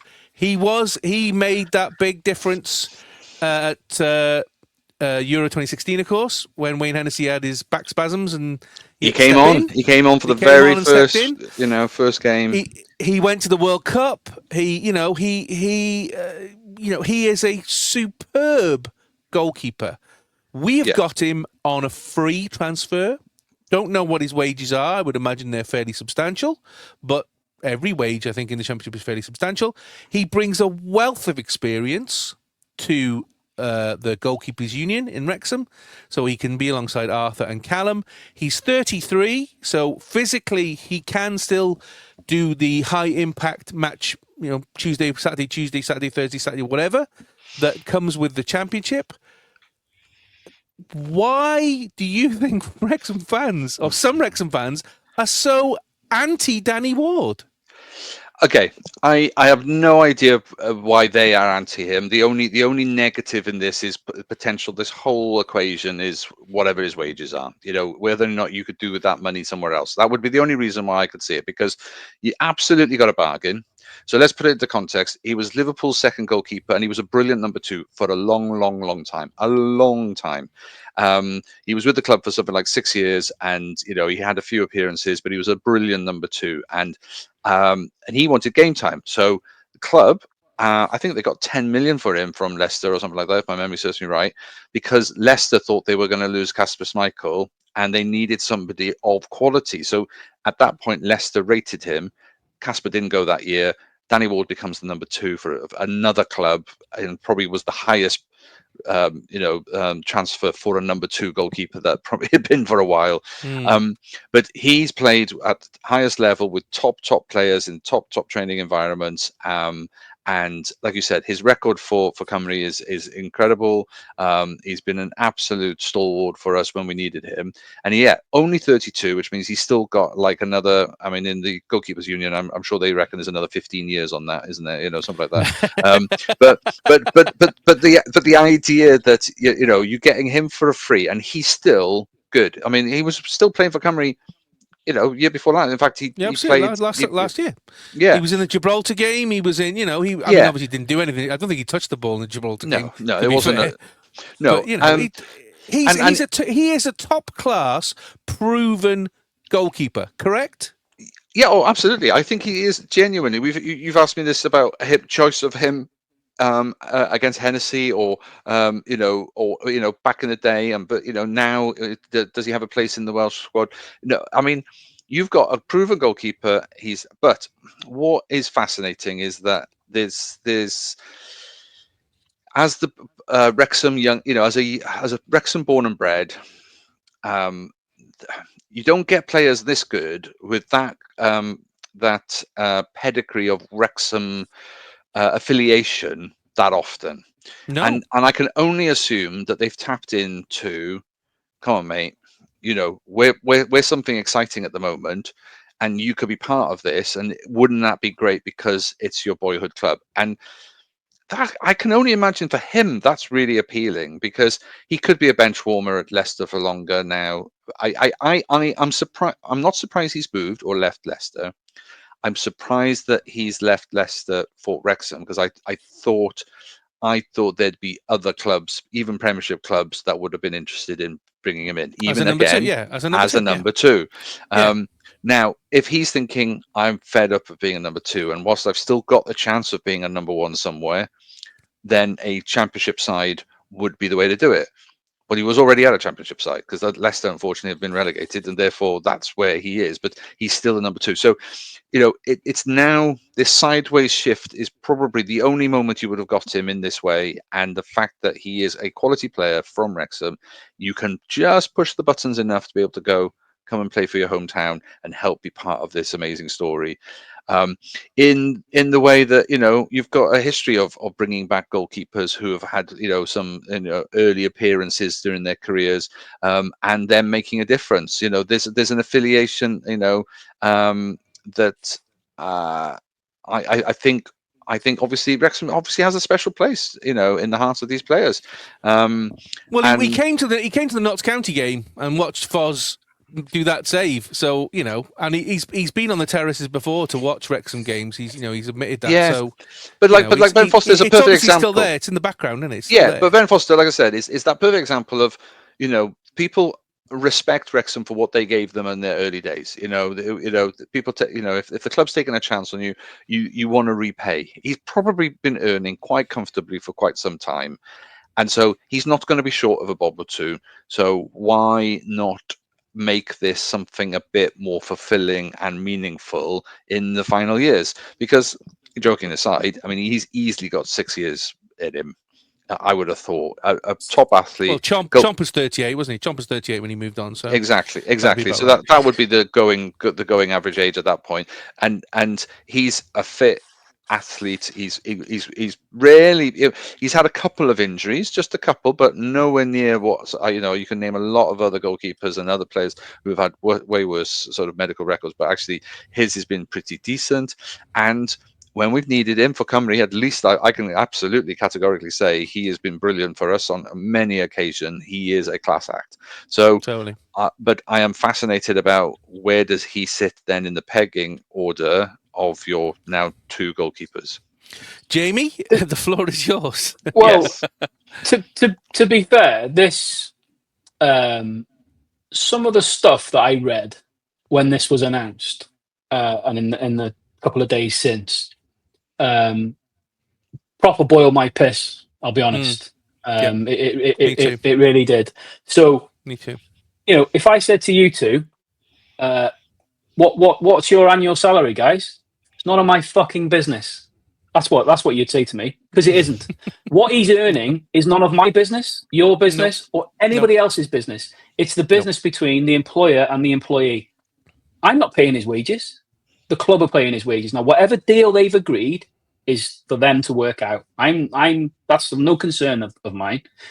Yes, I want the club to be sensible with their with their policies on salaries and things, because we've seen with a lot of other clubs in the past how it can get out of hand and how it can come back to bite you in the balls if you basically put all your chips in and you're not careful with it. I don't believe the club will do that. I'm sure he's going to be earning a healthy sum at Wrexham, but I would imagine it's significantly less than what he's been earning at Leicester, that's for sure. But whatever it is irrelevant. I think some people really need to have a look in the mirror. Put some respect on the guy's name. Whatever you might think of his career, I've seen people question his ambition because he sat as the number 2 at Liverpool. He sat as the number 2 for Leicester for as long as he has. I'm sure he hasn't done that by choice, but the fact that he's been at those football clubs for as long as he was, like Daz said, 6 years at Liverpool. Liverpool, one of the biggest football clubs in the world. He wouldn't be there as number 1, 2, 3 or anything. He wouldn't be there for that period of time if he didn't have something about him. Same with Leicester. Okay, they've yo-yoed a little bit, but they've been a Premiership football club. Christ, they won the Premier League 10 years ago. So again, go on. Well, I was going to say, I forgot to mention, he also did a loan season with Huddersfield, where from Liverpool, and that was the year they got promoted up to the Prem. Yeah, he saved penalties, didn't he? In the playoffs. He saved the penalties in the playoffs. So he has got that. He is recognised at that level. Okay, that's going back a couple of years, but he knows what it's like in the Championship. I'm sure if he looks back over his career, he would have wanted to play more games than he has. But he's still a very experienced goalkeeper. He is a goalkeeper who's got international experience, been to a World Cup, been to a Euros. Not many footballers can say that. And I think he yes, he might have made a couple of clangers at Leicester in particular. They seem incredibly bitter. Like you said, some of the stuff that they were writing was unbelievable. Somebody that's made 3 appearances for you is not the reason why you've been relegated over a 46-game season. Not even close. Utter nonsense. So for me, I think there's a lot of people that have shown him a huge amount of disrespect. That being said, I was fascinated by the deal being done. I'd obviously heard the rumours, but I was quite shocked when it was confirmed, because I'm really fascinated to see how this all pans out now, because you're going to assume Arthur stays as our number 1, based on what he's done since he's been with us, the investment we've made in him. Okay, we didn't pay a transfer fee for him, but I'm sure we've invested quite a bit in a package for him. He has the potential to be a Premier League goalkeeper. He's still very young. So you'd assume Danny Ward is coming in as a number 2, an experienced number 2 that can not only be a solid backup to Arthur, but that can also help him. A lot of experience at high levels of the game that will help Arthur and any other goalkeepers that he's working with. So there's that element of it as well. You have to acknowledge Callum Burton in all this, and if that means now he is our number 3 goalkeeper, that does feel a little bit harsh. However, he when he came into the team last season when Arthur was injured, I think he was 3 or 4 games before he himself got injured, he played brilliantly well. And we were all saying at the time, weren't we, if he carries on like this, Arthur might have a challenge getting back in the team, but then sadly he got injured as well. But the bottom line with Callum Burton is, yes, he was great in those 3 or 4 games for us, but if you look back at his career, he hasn't played a lot of football himself. You can't claim he's a proven Championship goalkeeper. When he was at Plymouth before he came to us, he only played 18 times in 3 seasons, I think it was, at Plymouth. So he was a solid number 2 there. So bringing in, we are now a Championship football club. still seems crazy saying that, but we're now a Championship football club. Bringing in a quality goalkeeper in the bracket of Danny Ward makes absolute sense from a footballing point of view. The financials, nothing to do with me. It's not like we paid a huge fee for him. Whatever they've negotiated with him as a contract, that's for the club and for him. Nothing to do with me. From a footballing perspective, brilliant addition. I was shocked, I was surprised, but brilliant addition. And you could see in his interview, he did when he signed, he did the little interview with the club. Although I can't deal with another season of that guy asking questions to Parky like he does.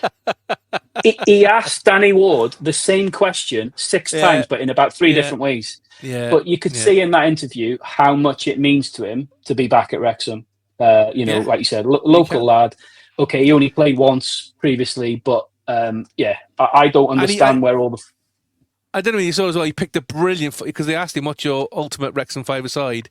And he picked Andy Marriott in goal, Joey Jones, Lee Fowler, Andy Morrell and Neil Roberts. I mean, what a fantastic five-a-side team that would be. Incredible. Absolutely. But this is the thing, and this is the problem, and this is the other thing which got me a little bit annoyed, because you could see fans kind of going, why are we buying this Premiership has-been who has not played at all? We're spending a fortune on him, blah, blah, blah, blah, blah. I got a little feeling of entitlement from some of the fan base, because I'm just thinking 3 seasons ago you would have snapped somebody's back in half and walked over hot coals to get Danny Ward to sign on the dotted line, and now suddenly he's not good enough. Did you feel that?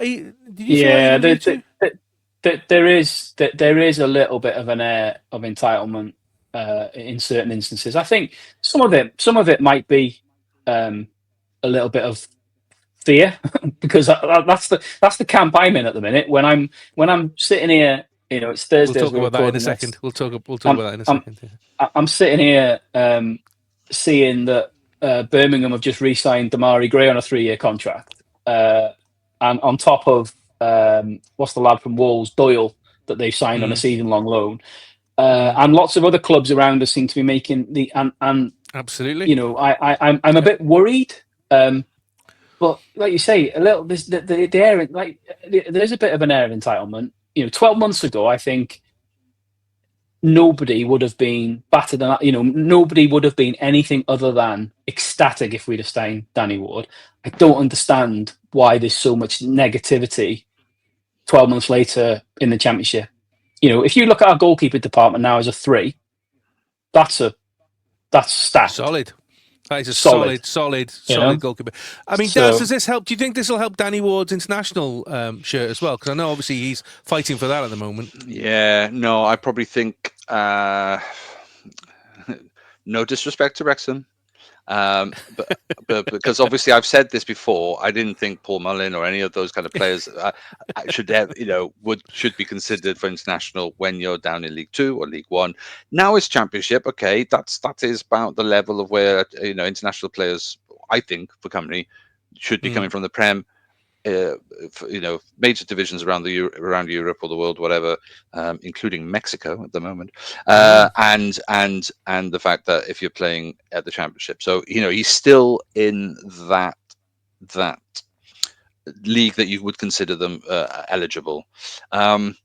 I don't know if this is a long-term move to get back into it, though. I feel that he'll be part of the team. I think he's still he's still our second best goalkeeper at the moment. The good thing is Bella's likes him, and that's obviously going to be a positive, isn't it? Because if the manager don't like you, you've got no bloody chance. No, and the wealth of knowledge he brings, like Jay said, he's a seasoned pro, and if you've got a tournament experience, he's managed to make it into to play minutes in the World Cup, but properly in the Euros.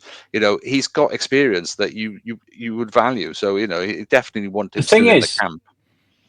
I think from a Wales perspective, I think we might be in a situation, sort of when I say next season, you know what I mean, where Bellamy's got to pick a first choice goalkeeper from number 2 goalkeepers, because as much as Cardallo finished the season for Leeds as the number 1, I think that was kind of only forced upon the manager because their other goalkeeper was having an absolute mare. Now they've been promoted to the Premier League. I'd be shocked if they don't go out and get a new number one. So I think Carl Darlow might find himself back as a number two at Leeds. But it helps not being a number fighting two for in the number Premiership as opposed to being a number two in the Championship. Correct. That's a lot. I get it. You're right, but a number two, regardless, you're still not playing week in, week out, are you? So you're making a decision based on two goalkeepers, for example. If we're talking about Darlow and Danny Ward, both sitting on the bench, whether it's at Wrexham and Leeds, if you're Craig Bellamy, you still got to make your decision on which goalkeeper do I think is going to be the safest bet, given that they're not playing week in, week out for their respective teams. I think it was a little bit easier the back end of last season because Darlow was playing week in, week out for the last 3 or 4 months of the season. So it'll be interesting to see, but yeah. You expect to see Danny maybe playing League Cup games, FA Cup games, maybe, or do you think he's going to be number 3 and it will be Callum Burton who will be stepping into? Yeah, like I say, I really feel for Burton. It'll be really interesting. It would be interesting to know how that conversation's gone with him and Parky. I'm sure Parky's spoken to him. I'd expect Danny Ward has probably been, I'm going to stop short of saying promised, but I would imagine there's probably he will play cup games. Obviously, there's a huge rumour doing the rounds that Arthur might get called up by Nigeria for the AFCON, which will be in January, won't he? So he will potentially be missing for anything between 4 and 6 weeks if he gets picked. So again, with that in mind, it's another clever bit of business to bring Danny Ward in because, I'm not saying for a second that we're going to be in any kind of a position in the Championship to be fighting for a playoff or a promotion or anything like that. But if we were in a similar situation like we were last season, how crucial that January period can be. That's the key, isn't it? Yeah. If you're going to lose your number one goalkeeper and you can bring in someone like a Danny Ward, then that's a massive comfort blanket, that is. So again, that's another reason why it makes good sense. But and we get to sing the song, Danny Ward, Danny Ward, which is obviously a good thing. Yeah. So the last bit for me was while I was sitting sipping a sangria in the sun. I wasn't at all. Actually, I was running around with my 5-year-old, trying to get him to not eat dirt. Was the Wrexham fixtures coming out, and after I'd stopped being sick and breathed into a brown paper bag, the fixtures came out obviously midweek last week. Saturday, 9th of August, first match is away at recently relegated from the Premiership Southampton, 12:30 kickoff. Thanks for that. Then Tuesday, we've got our first round in the Carabao Cup. I know Jamie likes that. At home to Hull City, which again, we might see Callum or Danny in between the sticks for that one, possibly. Saturday the 16th, then, we're at home to West Bromwich Albion. Saturday the 23rd, we're at home to Sheffield Wednesday. A very sad state of affairs that Sheffield Wednesday find themselves in at the moment. They've not been paid for a second month in a row, and apparently at least half a dozen players have put in requests saying they're leaving because they can do that under EFL rules, and the vultures are circling and everything's going. Yeah, I think we're one of them. It's the worst thing you can hear, and I remember from our time when is when they say HMRC have not been paid, and then that you're in serious trouble. In all seriousness, as much as I'm joking and saying we're one of the vultures, because I think we are one of the teams that are sniffing around some of their players. Yeah. I feel massively for the fans and for the players and for the staff of the club. Such a deeply rich historic institution of British football to be put in that situation by a crook, fundamentally. And when we've been in that situation where the vultures circle and pick your best players off because of crooks off the pitch, I have nothing but sympathy, and I hope to God they can get him out of that football club as soon as possible. Unfortunately, with Di Younger, Reading, you saw how long it took them to get rid of him, and I have the feeling it's going to be just as painful. I mean, I would expect they look very close to going into admin, and as soon as that happens, it's an instant 10-point dock. And you're losing your best players. It looks like the manager's on his way out the door as well. Literally they're going to be held together with sticky tape and string, and that's just going to be horrendous for them. Saturday the 30th, then, the fun, the joy, the body armour that is Millwall away, which is great. And funny enough, I said to my wife only last night, "Oh, that's one I fancy going to," and she said, "No, you're not." So yeah, that's very interesting to hear that. Hang on. I've got my uniform for Millwall away ready. Hang on, I'll get it now. Oh, okay, yeah, okay, good. While you're doing that, matches for us, Daz.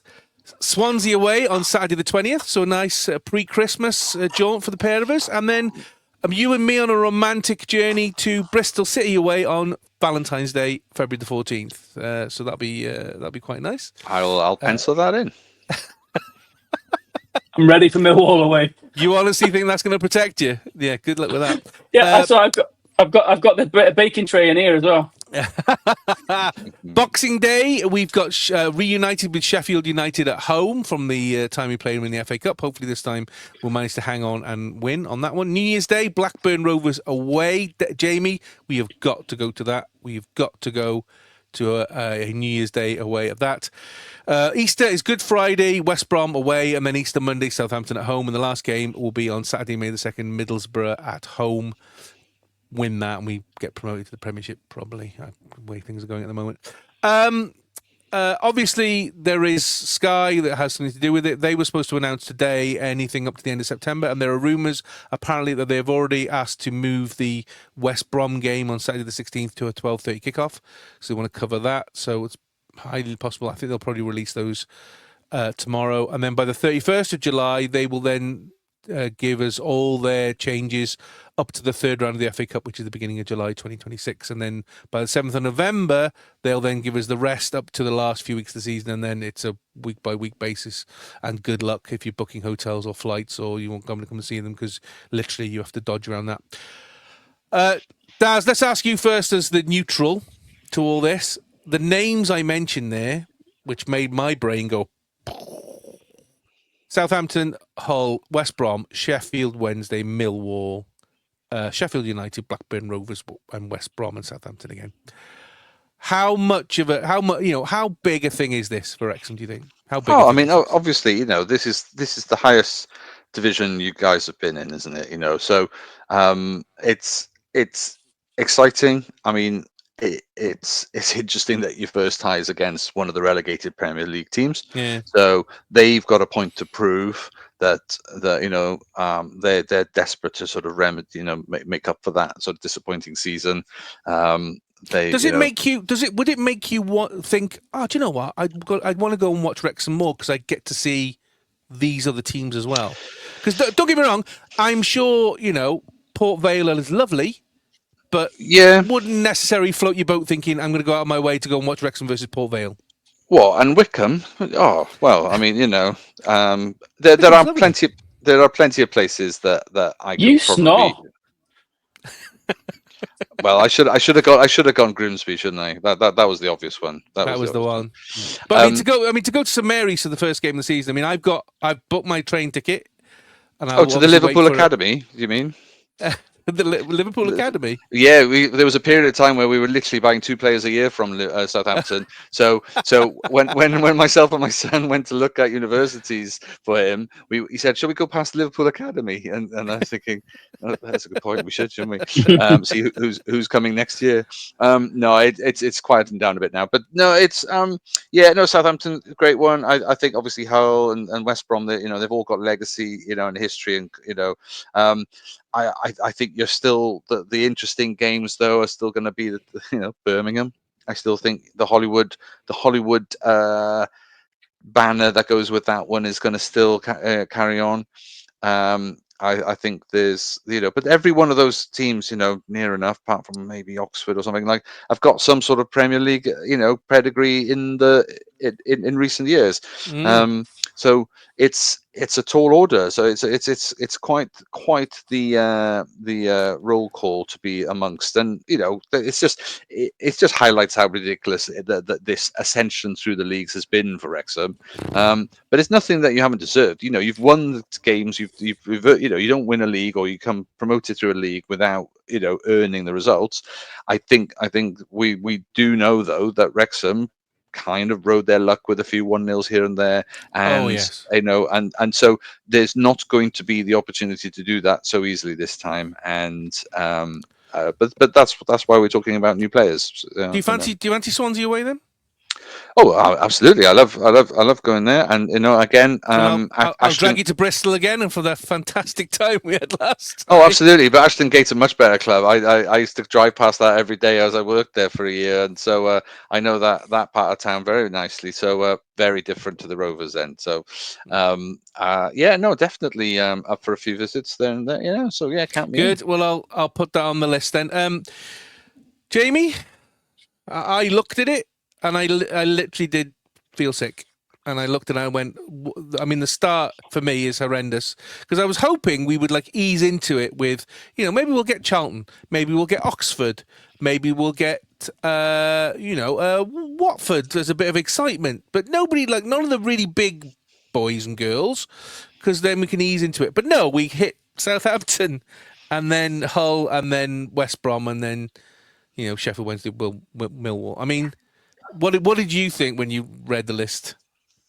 I think you need to stop being a girl. What's that supposed to mean? Oh, what? We're there now, aren't we? Don't be scared. No, it's not. Look, I'm not scared. It's a daunting prospect when you look at the pedigree. As Daz said, the pedigree of these clubs, a lot of them have been in or around the Premiership in fairly recent times. Even Swansea, but 10 years ago, Swansea were in the Premiership. Is that right? Not long ago. No. Haven't all the other teams in the Championship been in the Premier League? I think close. I could be wrong. Bristol hasn't. Bristol hasn't. Bristol, okay. But do you say Premiership or do you say Premiership and top division before the Premiership? I'm sure. Is it maybe First Division then? I'm sure we're the only team that hasn't been in the top flight. But anyway, no. Look, I'm totally winding you up. It was a bit surreal when the fixtures came out, wasn't it? I think to see our name alongside the other teams that we're now in the same league as is incredibly exciting, but like you say, very daunting. There are some big football clubs in this league. What are you looking forward to? What are you kind of targeting? Thinking I'd like to go. I really want to go there. I really want to go there. I really want to see that. To be honest with you, there isn't any away game really that I would say I wouldn't want to go to without maybe Millwall. Even without the saucepan on your head. St Mary's, the King Power. You can just keep going and going and going. All of them. I do have some bad news though, because I do want to try and get to more away games next season, purely because I think the ticket allocations will be better. Therefore, it'll be easier to get tickets. Arguably easier to get tickets away than it will at home. But it's going to come at a cost. So I will be launching my OnlyFans page tomorrow to pay for it. So if anyone wants to join that, I'm joking. No, it's going to be expensive, isn't it? Because I think it's going to be, like you saying there before about booking your train ticket for Southampton. Obviously you're closer geographically than I am 60 anyway. quid return for me. 60 quid return for me. That's what it's called. I looked when that fixture was announced. I looked, and the cheapest train ticket I could find from Chester was 230 quid. So, if it was me and the wife, times two, and then, if we looked at a hotel, you're talking about 500 quid a weekend. Well, I can't be doing that. Certainly not on a frequent basis. So, it might have to be a very early start on the knee crunching packed coaches for me if that's what's going to happen. Go with their mates travel. I went with their mates travel to Lincoln, and they were brilliant. If I can get on them, get on the list. Well, they're talking about running a second bus. Yeah, so, if I can get. Trust me, brilliant. Yeah. I fell asleep, and Matt from Racehorse Rumble took a picture of me asleep. Yes, I know. I've still got the picture, which we may or may not see again in the future. Cheers, Matt. Thank you. Thanks. No, look, it's going to. We knew it was going to be a very tough season. Seeing it in black and white, it's going to be incredibly difficult. But there are some. We've got to enjoy it. We've got to embrace it. Ultimately, we've got to play these teams. I know what you're saying there about an easy start, but we don't know. You don't know what's going to be easy and what's going to be hard there, because we don't know how teams are going to how teams are going to start.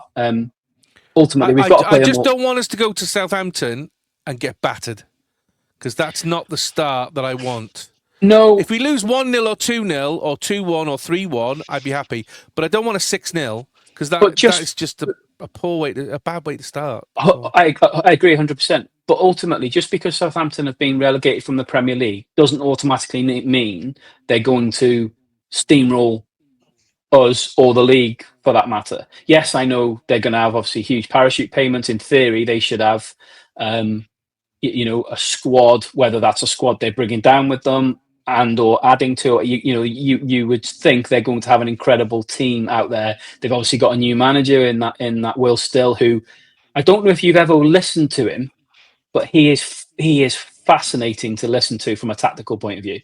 This is the guy that has been in charge of the French side, isn't he? Which until fairly recently, he didn't even have the correct coaching badges.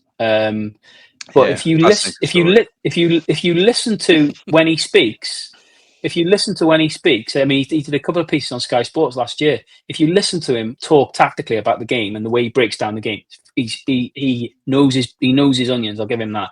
So, they are going to be I fully expect Southampton to be, there or thereabouts. Who knows what's going to happen on first game of the season? But yeah, exciting, daunting, all of the above. And the last bit of news that we got announced was that Macron have announced a renewal of the Wrexham official technical kit supplier in a multi-year deal. Official technical kit supplier, Macron will supply the club with the official team kit, replica kit, official training, travel wear, etc. and so on. And obviously they've been with us since 2016. I was disappointed, I have to be honest. I thought that maybe somebody else would come in, but I'm not surprised. No new shirts as yet. I'm not surprised by that. Everybody else seems to be putting out their shirts. Nothing from us. It's a desert. I think, apparently they're waiting for the new shop to open. Yeah, I was going to say, I think 12th of July. They're holding it, aren't they? It's there because you saw the players looking at it, obviously off camera in that test when they were doing their pre-season tests. I haven't got a huge issue with Macron from a design point of view. Some of their kits I think, are all right. The major issue I've got, I know there will be a lot of international fans listening who've got a lot of issues with Macron because of the massive inability to get hold of the kits for a fair price. But again, I'm led to believe that that's being sorted as well. The biggest issue I've got... Part of the deal is that Macron have to do the international the international reselling. So there are resellers in Australia, Asia, Europe, Americas, and they will have local distribution centres. So you're not paying the huge amounts of customs fees, which was really adding on. The biggest issue I've had with Macron for some time is their sizing. Now, look, this might shock some viewers, but I'm not an athlete. I'm not a ripped Adonis, right? So really, yeah. Really? See, my wife. You hide that so well. My wife's looking at me, going, "Yes, you are, babe. Here you are."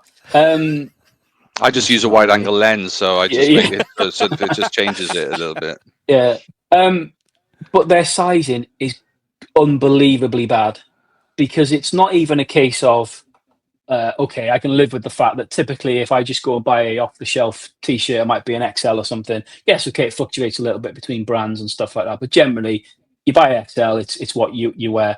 But when you've got to buy a 2 or 3 XL with Macron, and every kit was different as well. It wasn't as if you could say, right, I'll get a 2 XL and that's going to be fine across the board. It was one size in one shirt, one size in another. But the issue is that then to get something big enough to fit your body, it then becomes so disproportionately long. It's like wearing a nightie. So it was just not the first time you've done that, though. Let's be honest, is it? Well, no, but that's for another story. But that's my biggest issue with him. But ultimately, I think Macron must have thrown the kitchen sink at Wrexham, because I'm sure. Daz, are you surprised? Because I would imagine they would be, like Adidas, Nike, all them would be absolutely slavering, surely, at a project like Wrexham and getting their fingers in the shirt market. You're right. There's probably an appeal, especially with the documentary and the regular, worldwide, coverage, to be seen wearing a kit. But I mean, a lot of those labels have got big clubs on their books already. I don't know whether or not they consider Wrexham the long-term project. Whether or not I don't know. I don't know. Did Macron up their ante big time, going, we really want to keep this one because it means so much and it might unlock things for them.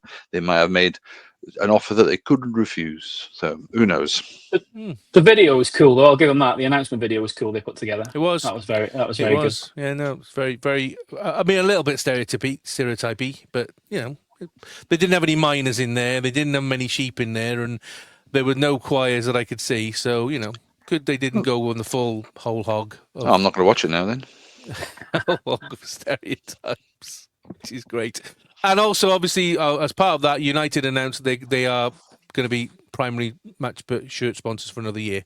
They've extended their so it will be United on the front. So it will be a red Macron United shirt that is 5XL, and that just fits me. So great. Something to look forward to.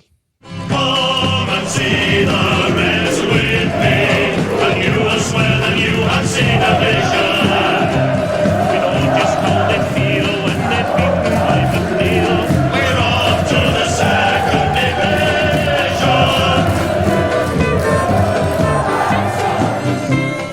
This week, the Women's Euros started in Switzerland, and for the first time ever, Cymru women are out there for their first ever finals. I am so excited for the women.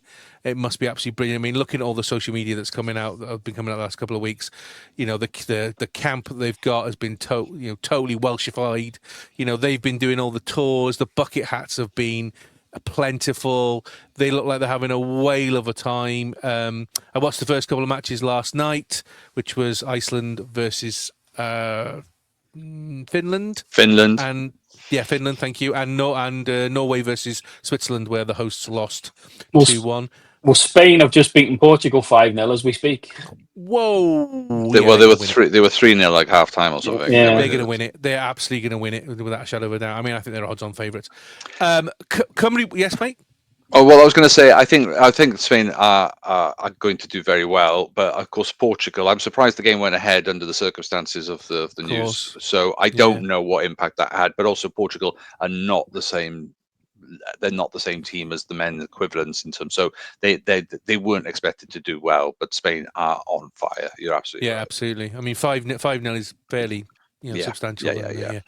Cymru women, for their part, obviously have not kicked off yet. They kick off on Saturday, where they play the Netherlands women. Saturday, 5th of July, kick off 5 p.m. BST in Luzern.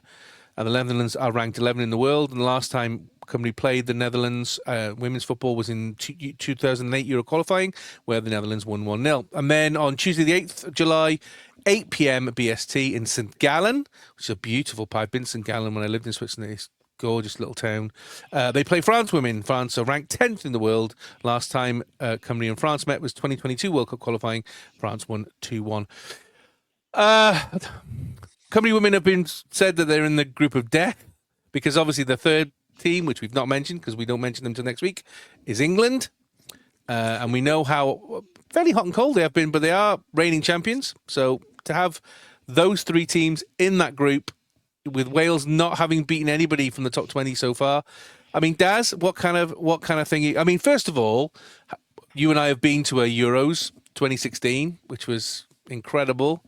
Nobody expected Cymru to do anything in that bar, turn up, get drunk, throw up, go home. And we got to the semi-finals. So anything's possible, right? Yeah, I think I definitely the long wait that we had for the men's game meant that anticipation for that first game was incredible, and so my first regret is not being there for that first game, because that experience again is I know what that's going to be like. I know it's going to be incredible. The fact that this is their first time in any major tournament of any kind, though, has just elevated it up. And it's also a tournament with there aren't that many teams. It's a much smaller. it's a hard club to get into. This is what's made Absolutely. it so difficult to get there each tournament. So to be in this group of 16 teams is it's beyond an expectation of a little nation that Cymru is, with the pedigree that it's got. I mean, it's got some quality players, but it doesn't have that depth or consistently for years. We do now. We have some quality players, and I do think there's youth, there's experience, but I do like the balance of that inexperience and that naivety that youth brings. That, why not go into a tournament and go, you saw what the men did. Nobody gave them really much of a chance.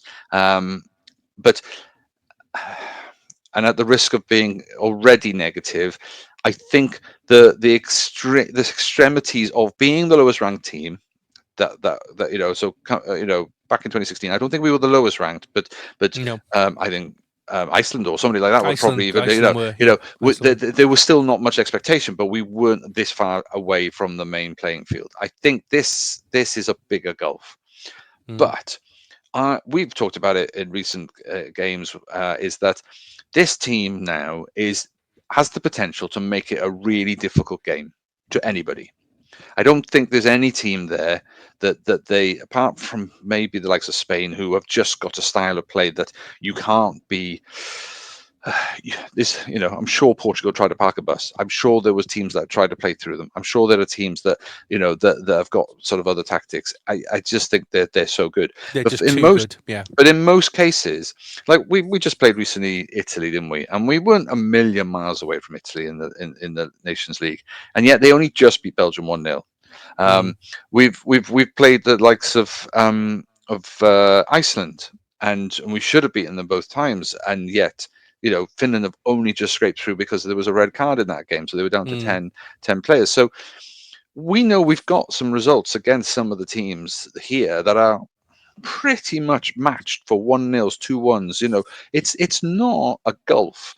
There are some teams who are going to provide that gulf. So we're talking about Spain, we are talking about the noisy neighbours, we are talking about Germany, and we are probably looking at maybe a France, but France of old would be, but they're a little bit off the pace.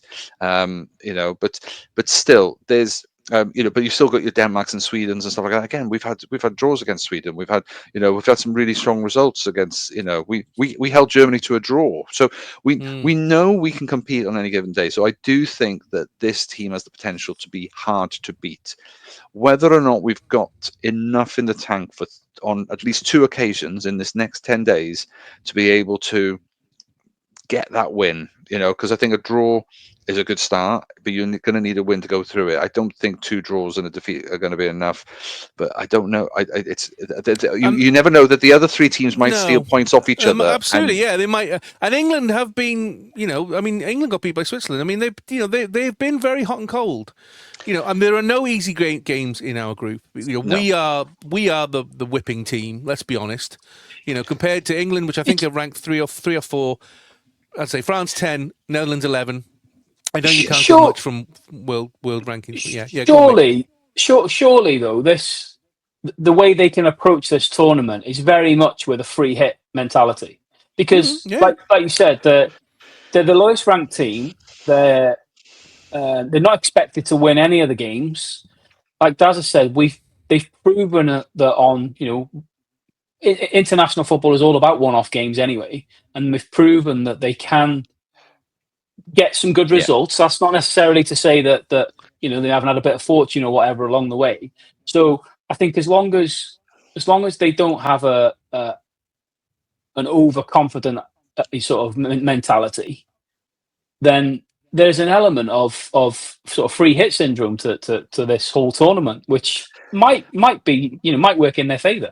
I think you're right. I mean, I think if you think back to 2016, that the winning the first game was key to all of that being the way that panned out, because obviously not getting the result we wanted against England, and then dominating Russia, it all unlocked in the right way because we won the first game. And I do think And I do think you're absolutely right. A free hit mentality could be an option against a team like the Netherlands, and it's useful that the Netherlands is the first team that we're playing. Out of the three, that's the order. I'm hoping that England have already qualified by the time we get to that third game, Yes. and we might Yeah. and we might be playing for a second place. Now, who knows what that would look like? But as long as when we play Netherlands, we got to keep in check the adrenaline of playing this tournament, this first game. I just hope that there's control, that there's focus. Play the free flow. We're hard to break down, but when we counter, we're really strong. We've got some great attacking on the flanks. If we can utilize that sort of like transition from defense to attack, we've got options. But also the adrenaline of being in this tournament for the first time, wanting to make an impression, wanting to represent your country in this way. We've got to be careful on discipline. We've got to be careful on cards. We've got to be careful. We've already seen Iceland fall foul of that. So if we can keep that in check, and I do believe that the management style of Rhian Wilkinson is perfect for this at this moment. I mean, I would honestly say we probably wouldn't have qualified without her management and her knowledge of the game, and her the management of players is incredible. I love the sound bites. I love her mentality. I love the positivity. She's going, well, why would you want to be happy with a draw? What's that about? There's the language, the rhetoric, everything that they're using at the moment is just about being positive, and I just think she's ideal for this. So we can make each game really important, really clear. What are the targets? And yes, you could say free hit could open up the defense a little bit, could mean that the potential for bigger defeats if you play that way. So do you go and be defensive? But I don't think any of these players are going to want to go there and try and scrape their way through to the next round by being so difficult to beat that it's all about defense. I just don't think that's in our nature. I think we've got too many strengths in our midfield and attack to do that. So I'm optimistic that we'll give them a game, and if any of the other teams make a mistake, we've got the potential to capitalize on it. What we've got to do is cut out our mistakes, especially from crosses, especially from skillful players on the edge of the box. Got to close them down quicker. Don't let them get shots on goal, because we've got vulnerabilities, but we're strong when organized. But all it does is take somebody to come out of position, somebody to just miss that tackle, or go deeper off their line, whatever it's just. We know we can make it hard for ourselves to get back into games and win. So to give anybody any kind of lead, that could be absolutely a devastating blow. And yeah, we don't want to go there and come away with no points. But there's a high risk of that. But also, a lot of other pundits are thinking that that's what's going to happen to us. So you're right. A free hit is a good descriptor. I don't think they're going to go completely gung ho. I do think there's going to be some real shape and discipline, and it's about being organized. And I still think being hard to beat is the first bit, and then what we get and hopefully from that. they enjoy it. I mean, they've worked so hard. Looks like they're enjoying it out there at the moment. The footage of them, it's really, really positive. There's some, really good banter. You see them in the interviews. They're all joking yes, they've integrated with the local community at the training camp and stuff like that. So the kids, it's really, really lovely, and echoes all of our experiences in previous camps that the men has done. So yeah, I'm very envious. I've got to say, I've got friends who are going out this weekend. I've recently discovered that I won't say who it is in the squad, but a parent of one of the squad members works with me now. She's just taken on a job, and so I've got a direct sort of interest in hoping that she does well. So that's really exciting. I only found that out this week. I said, where's she going at the weekend? Oh, Switzerland. Really? Unfortunately, she plays for Germany, but never mind. Oh, I didn't ask that. No. No. So I've got a vested interest now as well in that sense as well for her daughter. Free tickets. I mean, it will be enjoyable, whatever, for us as well as fans at home. because I've enjoyed watching yesterday. I've not watched today's because we're recording, but I'll watch the highlights afterwards, and it will be enjoyable. And the thing is, any time, and now we could play. Come on, let's be honest. Where Cymru's concerned, we could play Tiddlywinks, and we'll wear all dragon and a bucket hat and shout it from the rooftops, because that's the kind of country that we are. But this is football on the biggest stage you can get in the women's game, and like you said, Daz, it's a very, very exclusive club. There are 16 teams, and that's it. Yeah. And we've managed to get into the 16 teams in the world, which is way above what we should be under the rankings. So, it's just brilliant and just enjoyable. And whatever happens, massively proud of all of the team, and, I just want to beat the English. I don't care about anybody else, to be honest. I don't care. I'll happily get battered by Netherlands and France if we can beat England 1-0 and stuff it to them. That would be awesome.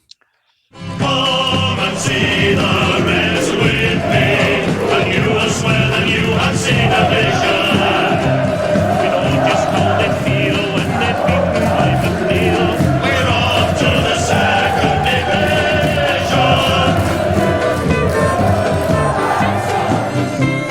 Well, there we are. It's been a bit different this week as we're playing with the format to try and make it a bit more chatty and less like me reading a news bulletin. So let us know your thoughts on our usual social media outlets of what you think, to the point where I'm not even going to repeat them. I know I've repeated them for the last 110 episodes, even to the point where I'm boring myself. I'm not going to. You know where we are. Go find us. Comment as you see fit. Our thanks, as always, to North Wales folk band The Harvesters and their 1978 Wrexham football song, though, for providing our pod music. My thanks, as always, to my two co-hosts who have returned. So I'm not just speaking to myself, which is a bonus. So Never been anywhere. Yeah, never been anywhere. You've been in your living room. What's the matter with you? Thank you. Anyway, thank you, Daz. My pleasure. Come on, Cymru. Thank you, Jamie, for not going anywhere and being miserable about it and appearing on everybody else's podcast. I don't think you put in a transfer request for that, did you? Did you put in an official transfer request? It was a Port Mullin situation where basically Matt couldn't afford my full wages, so I went on loan. What, you went on a documentary and slagged me off? Is that what you mean? I only went on loan. I did ask him, was there an option to buy, but he didn't seem so keen. So, yeah. Trust me, Matt, you do not want to buy that. Wages? Sorry, are we having conversation? No, we're not talking about money. No, don't talk to the Cardi boy about money. We certainly don't do that. Anyway, I've been paid. I've been Welshtechie. Bob luck i'r Menny Ward. Cymru, good luck to the Welsh women in their first ever finals. So I say this week with extra gusto, as Daz just said, come on, Cymru, and come on the town.